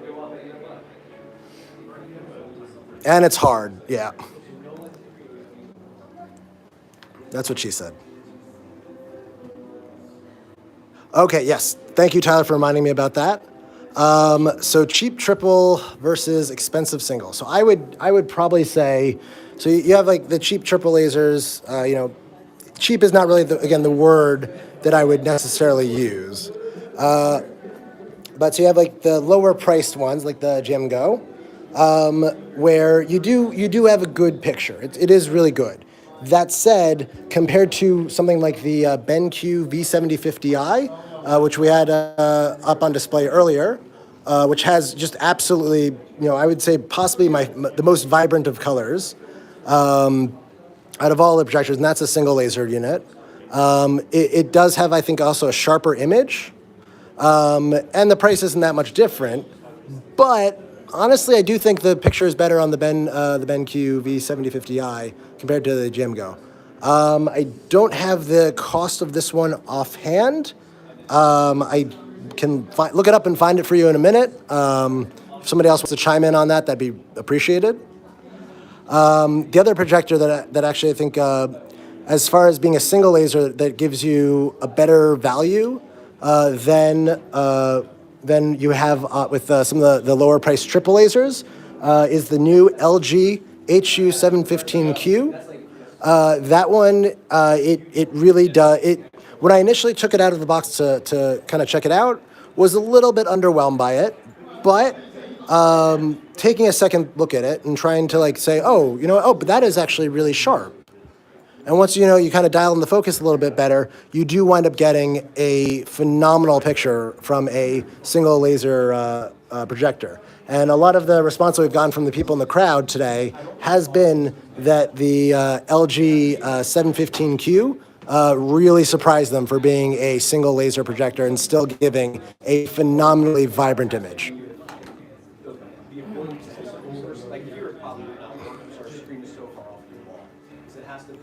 So here we have the WiMAX again in the dark. And so again, you can see the difference in the black levels, where the A-wall does lack some of the depth of the black levels, but you're really able to make out more of the scene in the A-wall than you are on the WiMAX. So it depends on what kind of you're going for. Are you going for the inky blacks, or are you going to actually be able to see what you're looking at? And that's really where despite having less good black levels, still gives you in my opinion, the edge. But that's always comes down to your own personal opinion. And here again, we can see the phenomenal black levels on the GMGO compared to the A-wall. But I'm able to see more detail in the A-wall.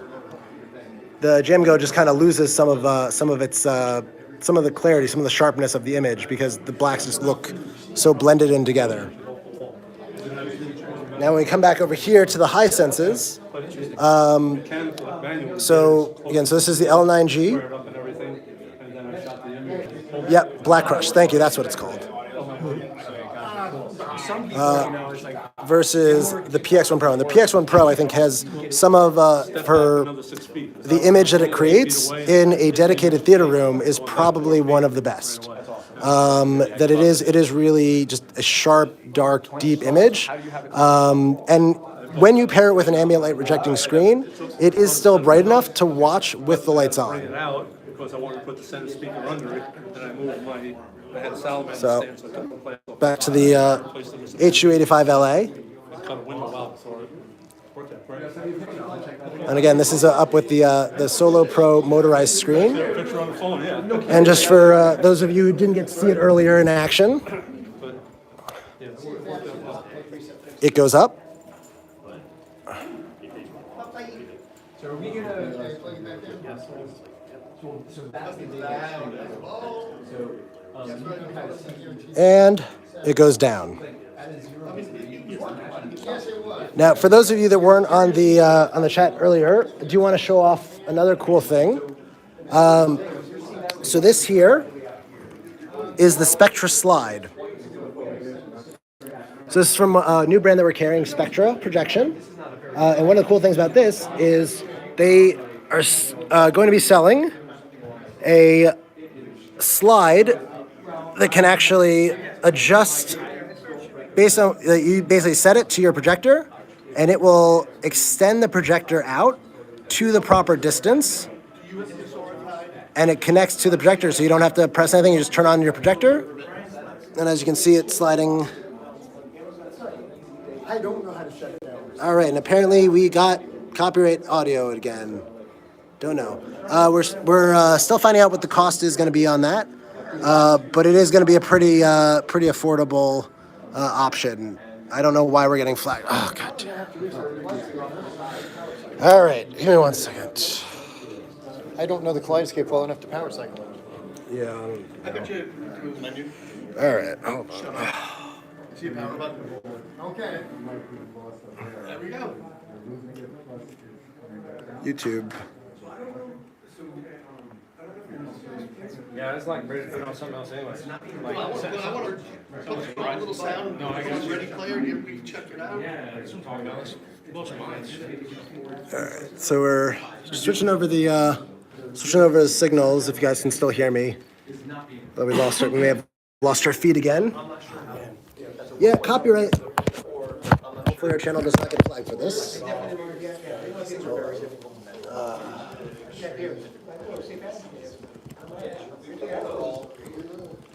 have black ceilings, very tall, and you're sitting within the width of the screen, and you only want 100-inch. The light screen is all, but those are three criteria that I have those things. Polarizing. Back on. Oh, it only. Yeah. Oh, okay. I thought you didn't. I didn't know if you wanted to do everything.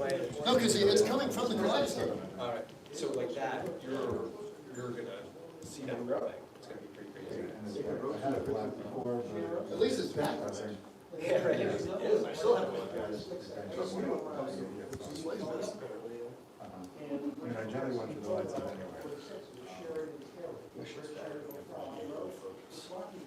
Wait till you get older. There's a bright new one. It only gets worse. Well, remember, it has to be something you can play on all the systems, which means non-HDR, non-U color content. God damn it. Because you're gonna have to raise the projector to get it to the right. Hey, sorry, what was your name, by the way? Greg Dunlap. Greg Dunlap, Osher Weinstein. So, I'm in charge of marketing here. Okay. We would love to just like do some sort of like interview with you, get like kind of the home theater enthusiast's perspective. Absolutely, man. Absolutely. Did you sign up for on our list there? Yeah, I did. Okay, perfect. So I'll reach out to you and we'll get something set up. Absolutely, man. This But is love sharing your opinion on that. yeah, I love this stuff. And, I love talking about it. You see, I'm still hanging out here. Oh, it's great.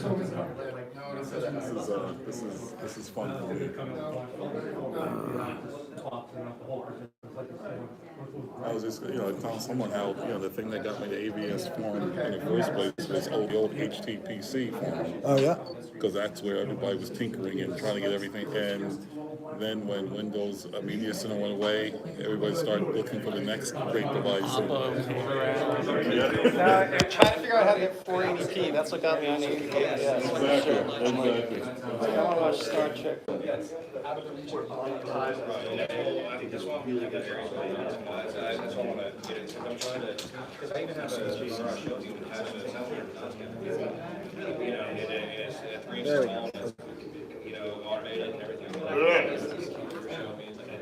Yeah, it's like $600 for the shelf and $1,000 for the enclosed. I can't invest in it. But steer stuff in, but yeah, simple setup, man. I mean, this is what you show, whatever I'm trying to. It has to be this day. All right. No.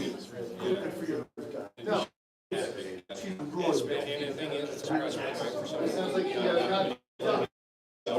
Howard is down the Howard down the landscape. That's why you do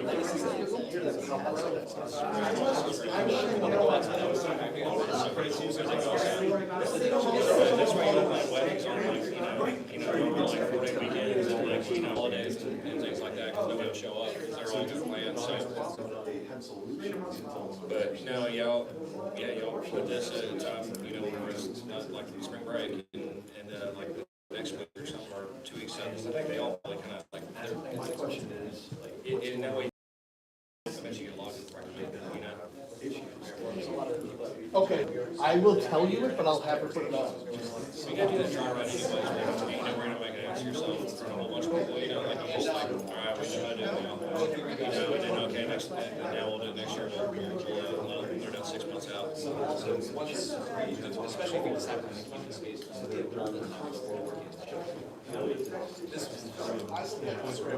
get that on the screen. Yeah. What are you guys thinking about? We like the Hisense, we're not sure because we mostly watch TV and I don't know. so we're trying to decide which one would be better for us. That one or we just get something. Well, do you have a screen? We don't. So white wall. So, Let me show you my. yeah, so maybe, let's see. Make the best suggestions I can. So this is the wall that we have, Okay. and the light is coming from the right. Okay. A lot of light. Hey, everybody. So. Think of the word handshake. So I would probably, I mean, the L9G is definitely my personal favorite. Just because number one, you get the screen bundled with it, so you don't have to like, oh, am I getting the right screen? Granted, the Spectra projection screens, which are most of the other screens, give you like a great value still for less than really like if you want to take into account like what the cost of the screen actually is, it's maybe like $2,000 on the L9G. I believe we're selling this for I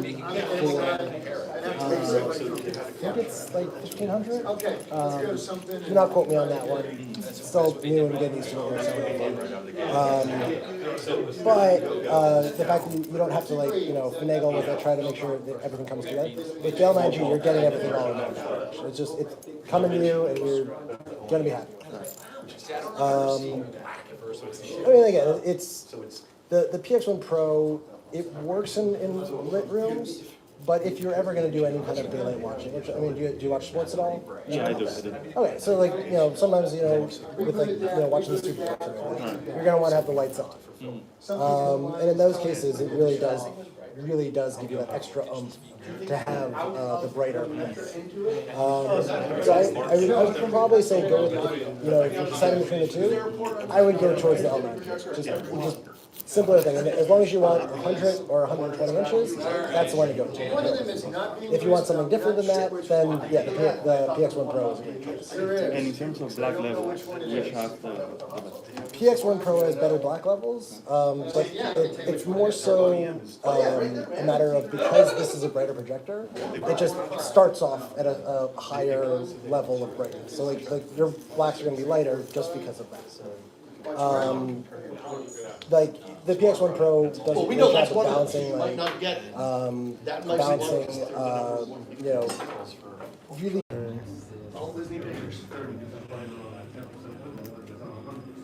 you want to talk about your speaker real quick? There we go. Yeah, so we got a demo of the Next Level Acoustics speakers. Yeah, we're doing a demo of our reference soundbar that projector screen is going to be selling. Did we lose them? Come on, demo now. No, you're rocking the thing. We're rocking the thing with Tron. All right, buddy. Yeah, so this guy's going to be available on Projector Screen in 3 sizes. Say that louder again. This is going to be available on ProjectorScreen.com in 3 sizes. You're going to have 100, 120, 30. Custom length. Match your screen. I hope you can all hear me because this is great. I can turn it down as well. No. It's for those of you at home. This is really like the floor is shaking. It feels so powerful. Yeah, this is our reference soundbar as well. So we have our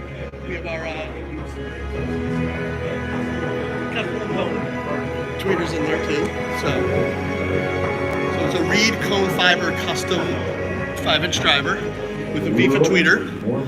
Thing hits reference levels with 0 distortion. If you take a look at it too, we have really nice, instead of most soundbars that are custom, we're going to be squared off edges. If you take a look at the side of them, they're nice, beautiful bezeled edges. With wonderful Mr. Mark Henninger. Checking it out. Yeah, you can see on the sides here. You come in any custom colors you want. Yep. Right there, it's a black Plex material. Where's our baby? That's our HVS. That's our high velocity subwoofer. So got a few questions on that. Yep. Let me just Actually, pull them people up. have been asking quite a bit about that. So what's the minus 3 dB point of the subwoofer? 28. 28. It's, and can you use that as a center channel? the subwoofer? No. The subwoofer. Oh, this guy is center channel? Yeah. So we do custom. So we do all custom speakers. So you could actually get this as one big center channel. So this is all custom. Right now you have 3 chambers in here. So it's an actual LCR separated between chambers. So it's 3 speakers in one. But the bigger you do it under the screen, the more airflow and airspace you're going to have in here too. It looks. I mean, thing looks. And you have the speaker cover on it. Looks great. Like you can pick your colors. Pick your color on the grill. All magnetic. Cost? Cost. You have to go to ProjectorScreen.com to see. You go to ProjectorScreen.com to see. That's a good. Always like that. But we'll definitely be able to help you guys get the best price possible. And if you quote, if you reference the fact you came on our stream today, you'll definitely get $100 off at a minimum. We do always love our followers and try to help them out. But yeah, thank you, Next Level Acoustics. You guys are awesome. Awesome. Thanks.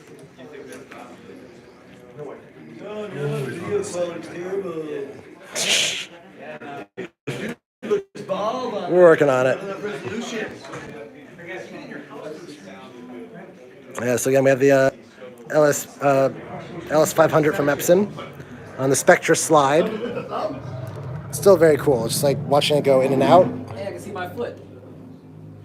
And it goes. Yeah, wait, turn it off. Just the press of the button. Slides right in. It's one of those aptly named products. And we have it set up with the Epson LS500, just because the Epson LS500 is the UST that sits the furthest from the screen. But as you can see, it accommodates it no problem. And this isn't even as far out as it can go. So we're still getting the pricing from Spectra, but we should have that information hopefully in the next week or two. But definitely, again, subscribe to our channel. We're probably going to do a whole video about it. And send us a message on ProjectorScreen.com, and we'll definitely hook you up with any updates as we get them. But definitely one of those cool additions that if you're really, especially one of those DIY kind of people, that you want to have, you already have your cabinet, and the cabinet might be a little bit too narrow. You can throw on the Spectra slide on top of that, and it can turn any cabinet into a UST cabinet, all at the push of a button.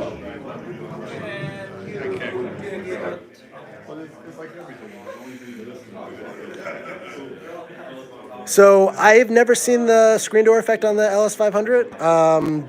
I haven't really heard many people complain about it. Epson has gotten really good at kind of avoiding the screen door effect. There really haven't been many complaints about any of their LCD projectors with that.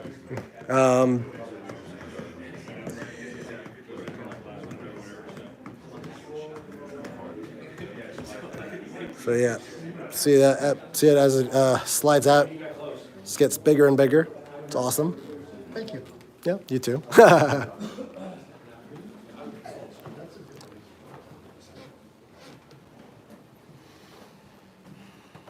Yeah, exactly, and that's where the Spectra slide comes in. Is that you're able to, without having to pull out your cabinet, you can extend it and put it away based on when you're watching, and it it happens all automatically. It's all synced together.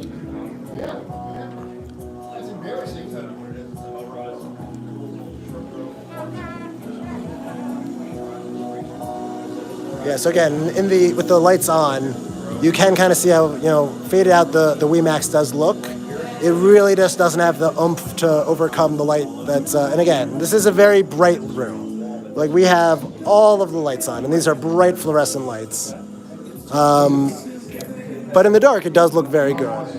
The AWOL, on the other hand, if you're able to tell and see, you can see how good the picture looks.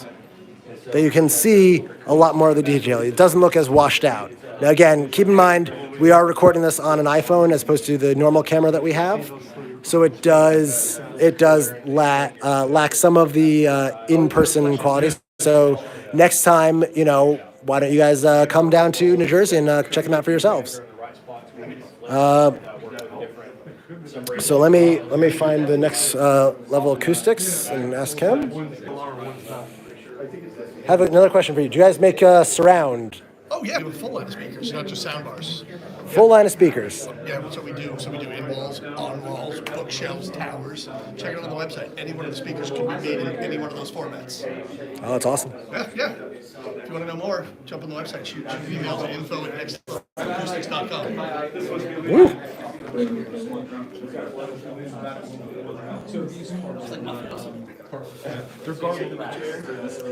somebody had another question with like the Vava with the lights on.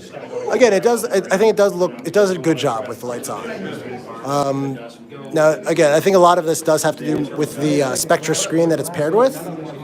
But you do wind up getting a very good image out of the Vava. It's still in the Indiegogo phase, so who knows how good it actually is going to be. This is still a kind of demo unit. So we don't fully know exactly how good it's going to be, but it's definitely it might be great. A lot of people like the Vava. Colors still do look a little bit overexposed, a little bit exaggerated, but definitely if you like watching cartoons, you like playing video games, Vava definitely looks great with those things. Good show. So we're coming back over here. You can, in our design studio, you can go through and change. Sorry, which two? Which two are you asking are sharper than the AWOL?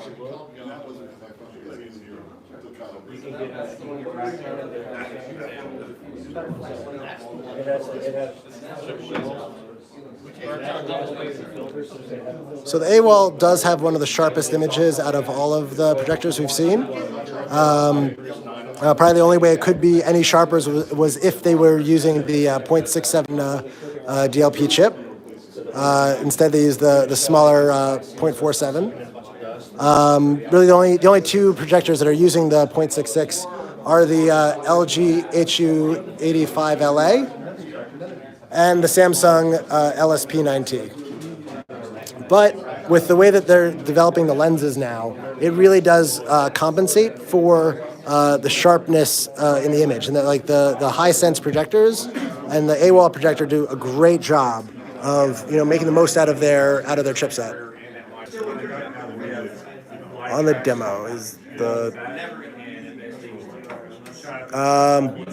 so all of these are. Yeah, I might be. I might be behind on the chats. I'm sorry. I'm trying to keep up with this. I'm on the phone. I'm on my computer, switching back and forth. So we don't have the Sony UST. That they kind of stopped making them just because I don't know. They just weren't able to keep up.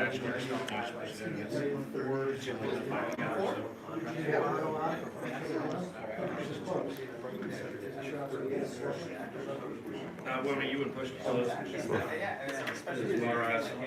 also good on Alexa. So see the high sense again. I mean, you look at the lights off. You definitely see the difference with the PX1 Pro, where it definitely does give you those deeper black levels.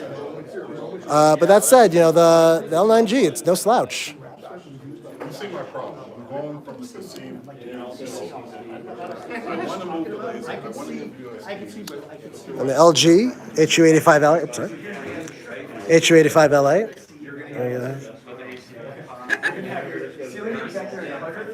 Having a real party here.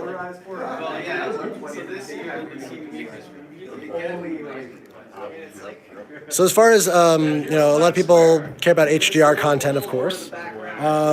So we have found that the LG HU85LA and the Samsung LSP9T probably do handle HDR better than the other ones. But again, like the high sense units and the AWOL units do a great job with it.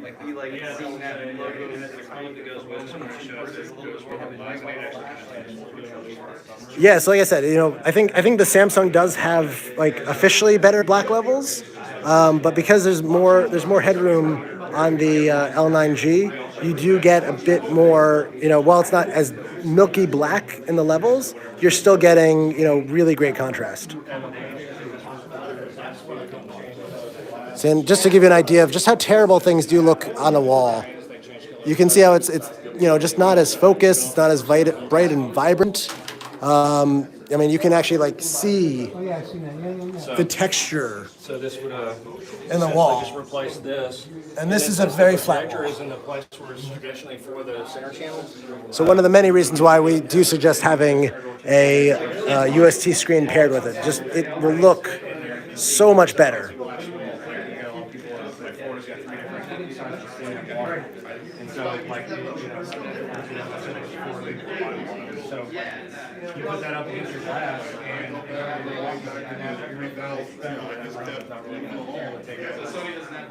whenever you decide to go and watch TV, turn on TV, the screen goes in here, the automatic comes on. Exactly. No point in getting the UST if you're not getting the screen. It really you're losing it if you're spending all this money on a UST and you're not getting a screen along with it. And this really goes for honestly every kind of projector. If you're not getting the screen, you're not getting the full value out of your projector. That unless you're getting some cheap $20 projector on Amazon that makes an image that's 20 inches big, 20 inches diagonal, you really do want to have the screen to really get the most out of your projector. And here we see the kaleidoscope interface. This is very cool. Oh yeah, go for it.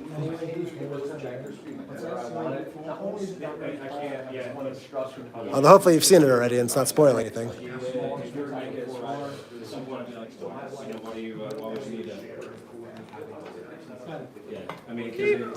Sorry?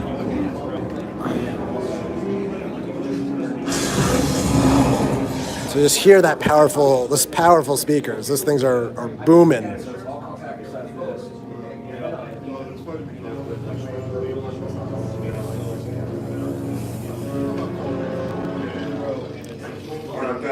That means that if I had it come out all the way here, it would. You're a monster. Got any Star Wars fans out there?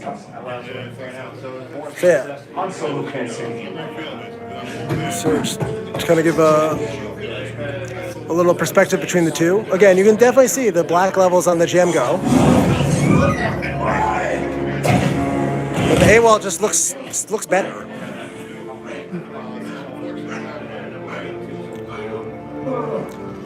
I can't see the details in Kylo Ren's outfit. On the AWOL, you can.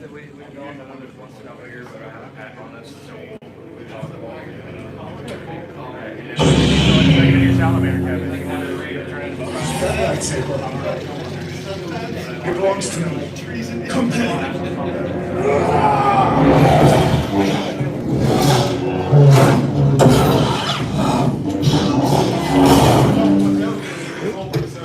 Yeah, so apparently the phone does not like this scene very much with the flashing colors. Trying to auto adjust everything. I can tell you though, every screen here just looks absolutely amazing.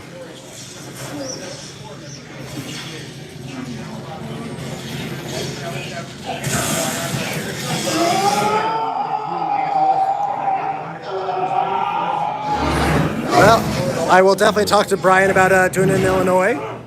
Definitely, hopefully next time you'll be able to come check him out in person also.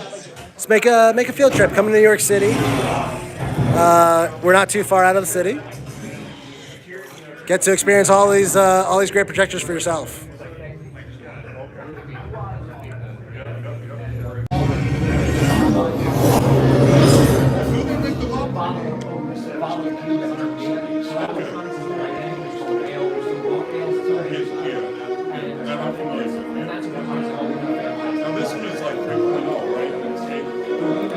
Well, come move to Jersey. It's a great place to live.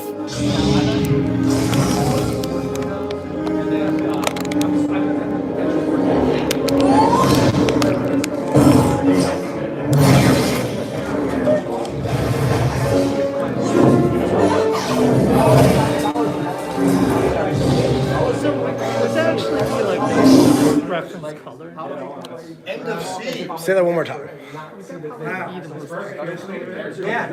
Which one? The PX1 Pro? I would probably say it is. even like what we're doing now. I mean, Yeah. Well, it's actually also elevated because of the projector itself. It's a much brighter projector. Yeah. I would probably say that. It's either going to be that one, the PX1 Pro, or the Samsung LSP9T. Again, that one you're getting a little bit better colors because it's a little bit smaller image. So it's getting a brighter image because of that. But between the PX1 Pro and the LSP9T, those are probably our two best projectors in terms of like the colors and like how it like this is how it's supposed to look.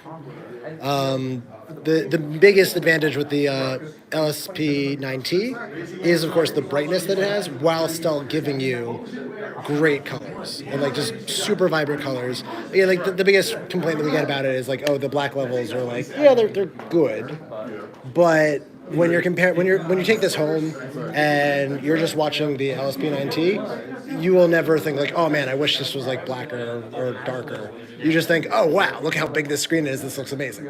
Yeah, definitely on the phenomenal pops too. Really pops. Yeah, I mean like I think the Fresnel screen. I'm trying to remember which one's which.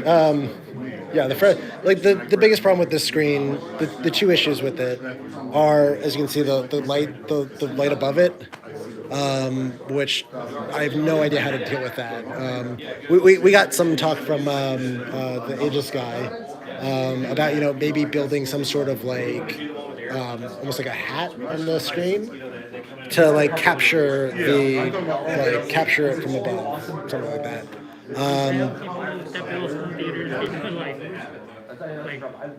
Like Vanta black ceilings and all that. Yeah, they like coat it with filters. Well, and that's actually one of the things with the spectrum screens. I don't know if you had a chance to actually like come up and look at them closely. So if you feel this here. So this is the velvet.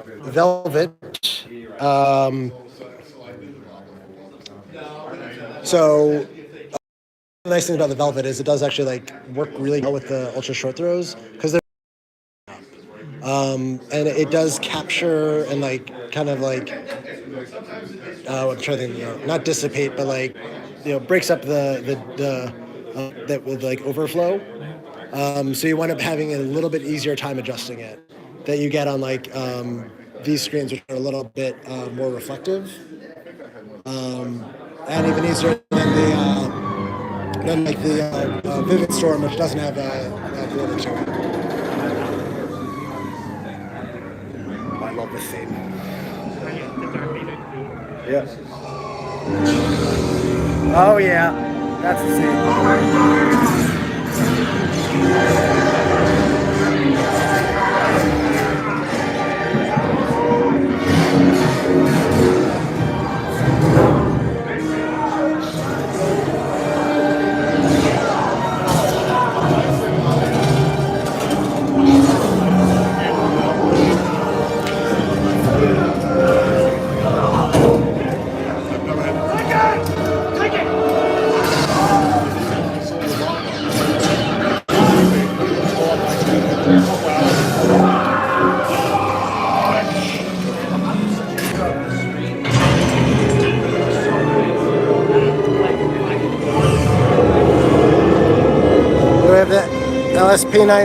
The LG H85LA, PX1 Pro.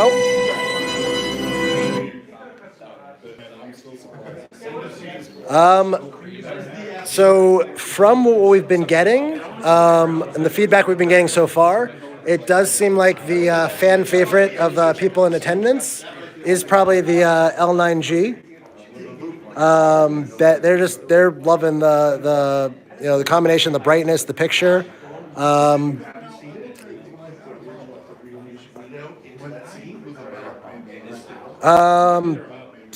Sorry, let me just think about that. So let me check how easy it is to do. It's a little bit difficult to shift the LSP9T because it's in the case and it's set to this setting.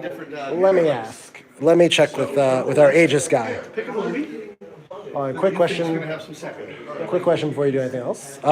Is it possible to move this in so it's showing a 100-inch image? It's designed for 120 inches. So- Because if you were to if you were doing 100 inches, it would kind of eliminate the reason for it to have to travel in and out. And this actually has to be underneath the. This has to be actually underneath the. It slides underneath the screen cassette housing, so that it makes it not so deep, you know. And so that's why you have the amphitheater, so that it can make that cut. Once you do 100 inches, you're kind of bringing it in, and it's just less cabinet. It would be a completely different cabinet, but. We have other stuff coming out that will do 100 inches, but our main focus right now is 120 because we came out with a motorized ultra short grille compartment, and what that is designed for is to be able to get that larger grille. The further back you are from the screen, the larger the image, and so you'll be able to do 120. When you do 100, it's almost like you don't really need it because we do have our Apollo model as a non-motorized ultra short grille, and they use a screen on the wall that's just mounts.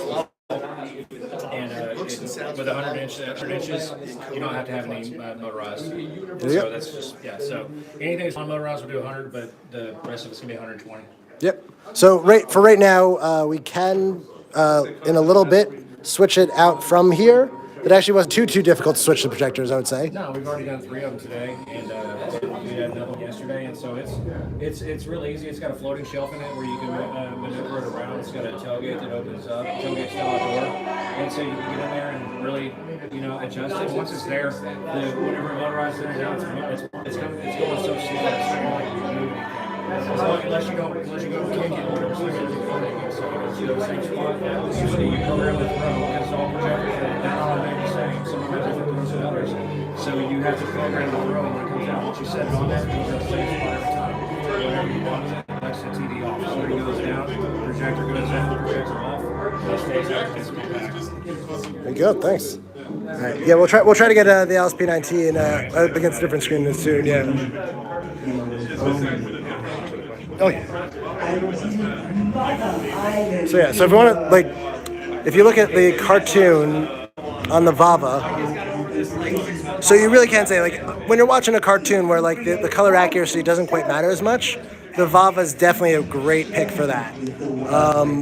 The colors they pop a lot on the Vava, but they're just not quite as accurate, and that's always the downside to it. The great power of creation will be theirs. And one day, the most daring of them all. So getting back to the best and the worst, best and the favorite options, the other one that people do seem to like is the A-wall. Again, people are going to be drawn towards the brightest image. Just naturally, that's what your eye is attracted to. People have been pleased with the Jimgo with the black levels, but a lot of them said the same thing that I've said, where it has the black levels, it has the deep blackness, it just doesn't quite, it crushes the blacks too much.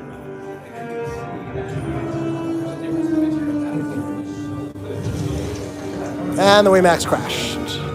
But giving birth to a terrible darkness. So yeah. So another thing we're showing off on the again with the Spectra projection screen. So this is Spectra. So as you can see, it has a velvet coating to it, and this helps to absorb some of the light, and it gives it kind of a better outline to it because it's a darker color. It's not reflecting as much. So the contrast of the A-wall compared to the LSP9T. So the LSP9T I think has much better contrast than the L9G and the A-wall. Which is definitely helped by the fact that it has better dynamic tone mapping and it has better, just better black levels overall. That said, contrast on both of these, on the L9G and the LSP and the A-wall, are still some of the best you'll see. Chasing the way out, screaming the life from island after island until every one of us is devoured by the bloodthirsty joys of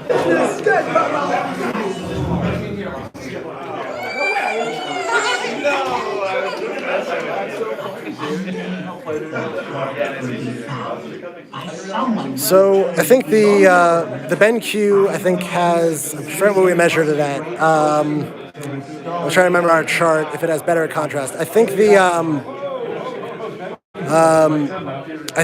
BenQ's contrast is not as good as the AWOL, but the BenQ does have better black levels.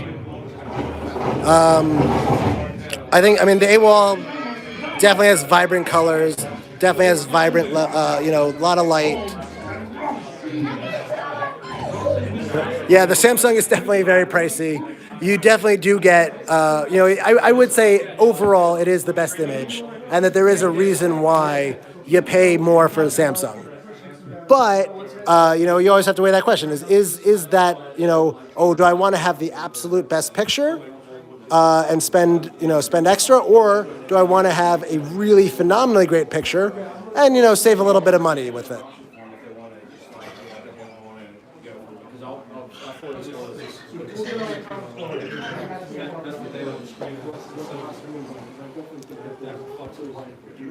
Yeah, right, it could be like, the same size or like a little smaller or whatever, and if it's small, it'll adjust.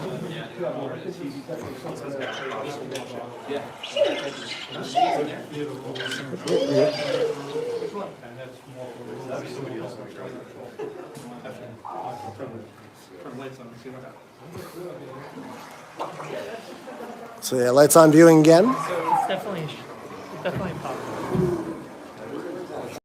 Are you bringing in the popcorn up? What? Are you bringing in popcorn? Yeah, it's up. It's next to the thing there. Yeah. That's a point of order. So that's 1 times less light. Hey, Asher, got a question for you. Yes. You remember that LG gaming box thing that we had, that $500 speaker? Yes. Do you know where it is? I'm guessing it's in the fake bathroom. You think? I think. That's where I shoved everything that I saw. So. Yeah, I shoved everything in there. If it is.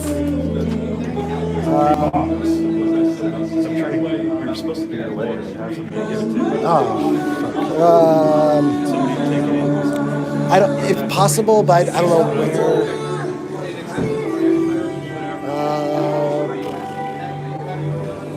Probably check.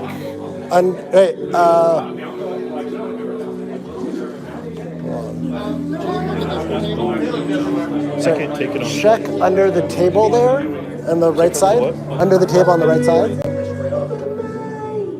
All right, man. Listen, call me anytime. Oh, great! Yeah, no, like, I'm very excited to like pick your brain as the end user home theater enthusiast who like you are our target audience. I'm kind of a sweet spot guy. I don't do the real high end stuff, and I won't do the real cheap stuff. I'm like, right in that sweet spot. The Optoma, as we call it.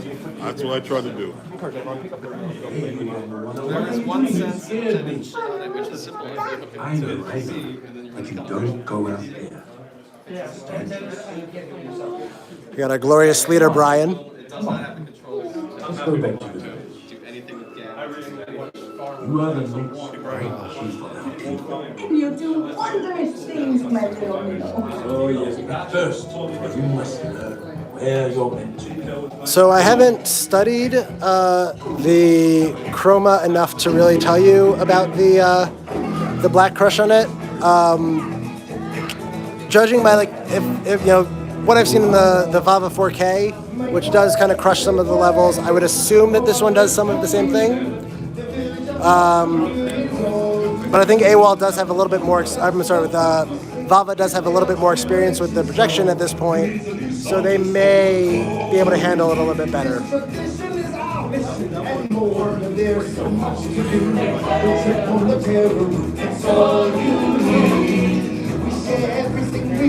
No, I would definitely say the AWOL is going to be better than the LS500. You're definitely making a good call. but you know, if you want, get it from ProjectorScreen.com. We'll give you a good deal on that.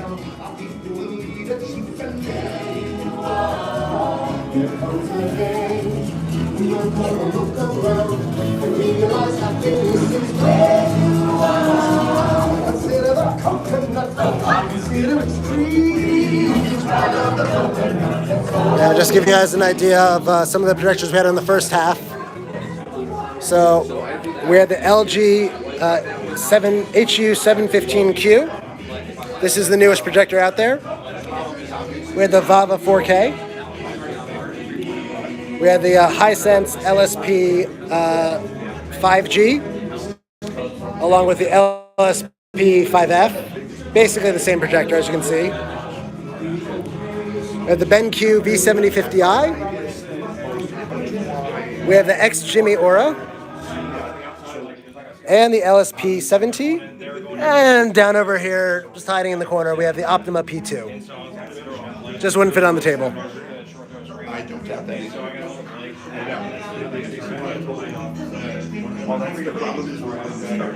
So I don't know if the AWOL team can improve the dynamic contrast. It's definitely a question that we will ask them, and we'll try to get you an answer on that. Stubbornness and pride, mind what he says, but remember, know your voice inside. And if the voice starts to whisper, follow the farthest star. I am not sure about if it can be improved or not based on that, based on firmware updates. I'm guessing it probably could be in some way, at least a little bit, but you know, a lot of it's a little bit limited. Yeah, there you go, Chris. That's probably true. I wanted to bring you here for a moment you open your eyes. This is a sacred place, a place of cheaters. There will come a time. So what are you thinking? You will stand on this peak. What are you thinking? A stone on this I don't like the vivid stone. And his I like the idea. I love the idea. Oh, yeah. Actually, that's one of the things I came to see. So just one caveat with that. It's not, this this screen actually has been sitting in our basement for longer than it should have been. So just keep that a little bit in mind. But yeah, so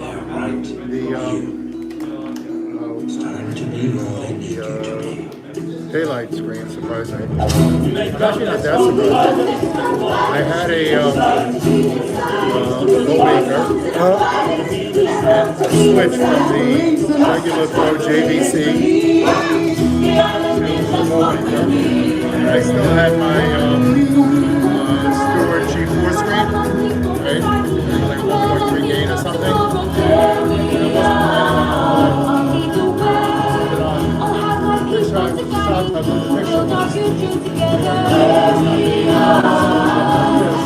that's like, this is like the main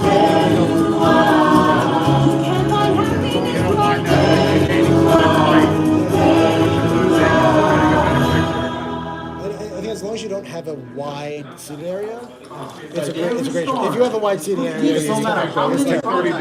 Yeah. Yeah, 30 degrees. Yeah, so I'm pretty much straight on, so I don't have that issue. So there you go. And yeah, it's a great choice. Yeah. And honestly, we could say it's ambient, adds to the image, right? Yeah, exactly. You just put an ambient thing in there and drown it out. But so yeah, the Hisense looks nice. The difference between them is not as big as I thought between any of them. Yeah, it's. I mean, that's They're like all good. that's the funny thing is like everyone's like, oh, well, you know, this one's so much better than that one. It's like, yeah, they're all good. Yeah, but none of them are standing out as oh well, sure, this is so much better. Like I said, you obviously notice the brightness on this. But when you had the Samsung here, that was just as good. Yeah. Where like the 300 lumens of difference is like, yeah, it's negligible. Sometimes it really comes down to the price. You save a lot more with this one than you do in the Samsung. Right, the price is nicer. And is it worth the extra, you know, basically $2,000? I guess the combination I would have liked to see would be because that would be because here you're limited on the 100 or 120. Yeah. There I have the flexibility, because 120 is too big for me. So I kind of want to get as much as I can get with, you know, I would like to, Well, you know, the, we should clear the see diseased trees. PX on the, white and we screen. will start. I mean, I can switch it over for you if you'd like. Yeah, There. I can do that. thank you.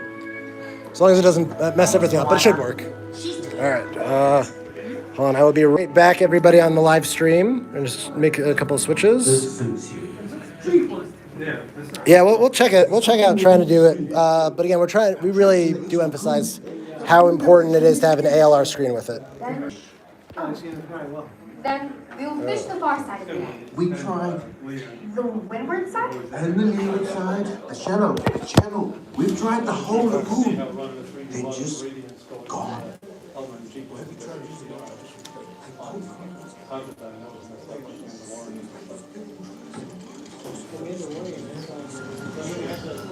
I will talk to the council. I'm sure. What if we fish beyond the reef?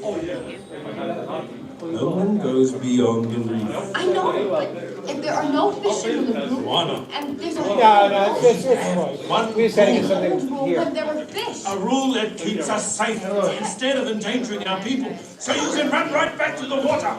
Do you have any fast-moving sports content? Fast-moving sports content. Good question. Every time I think you're past this. No one goes beyond the reef. Maybe able to put on the NCAA tournament? I don't know.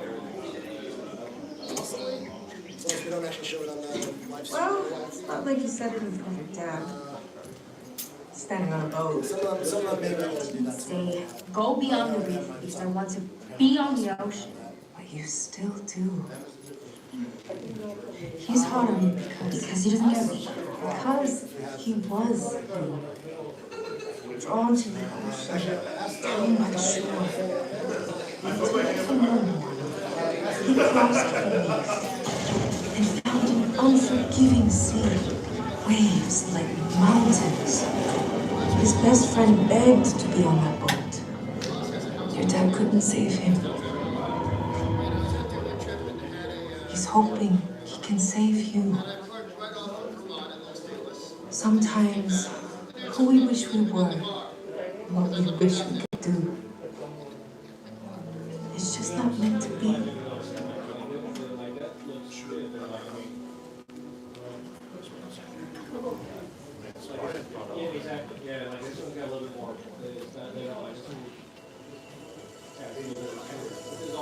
I've been staring at the edge of the water long as I can remember, never really knowing why.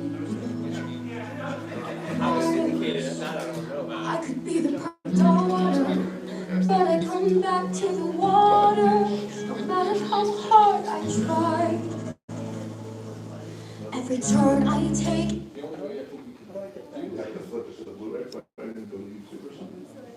Yeah, or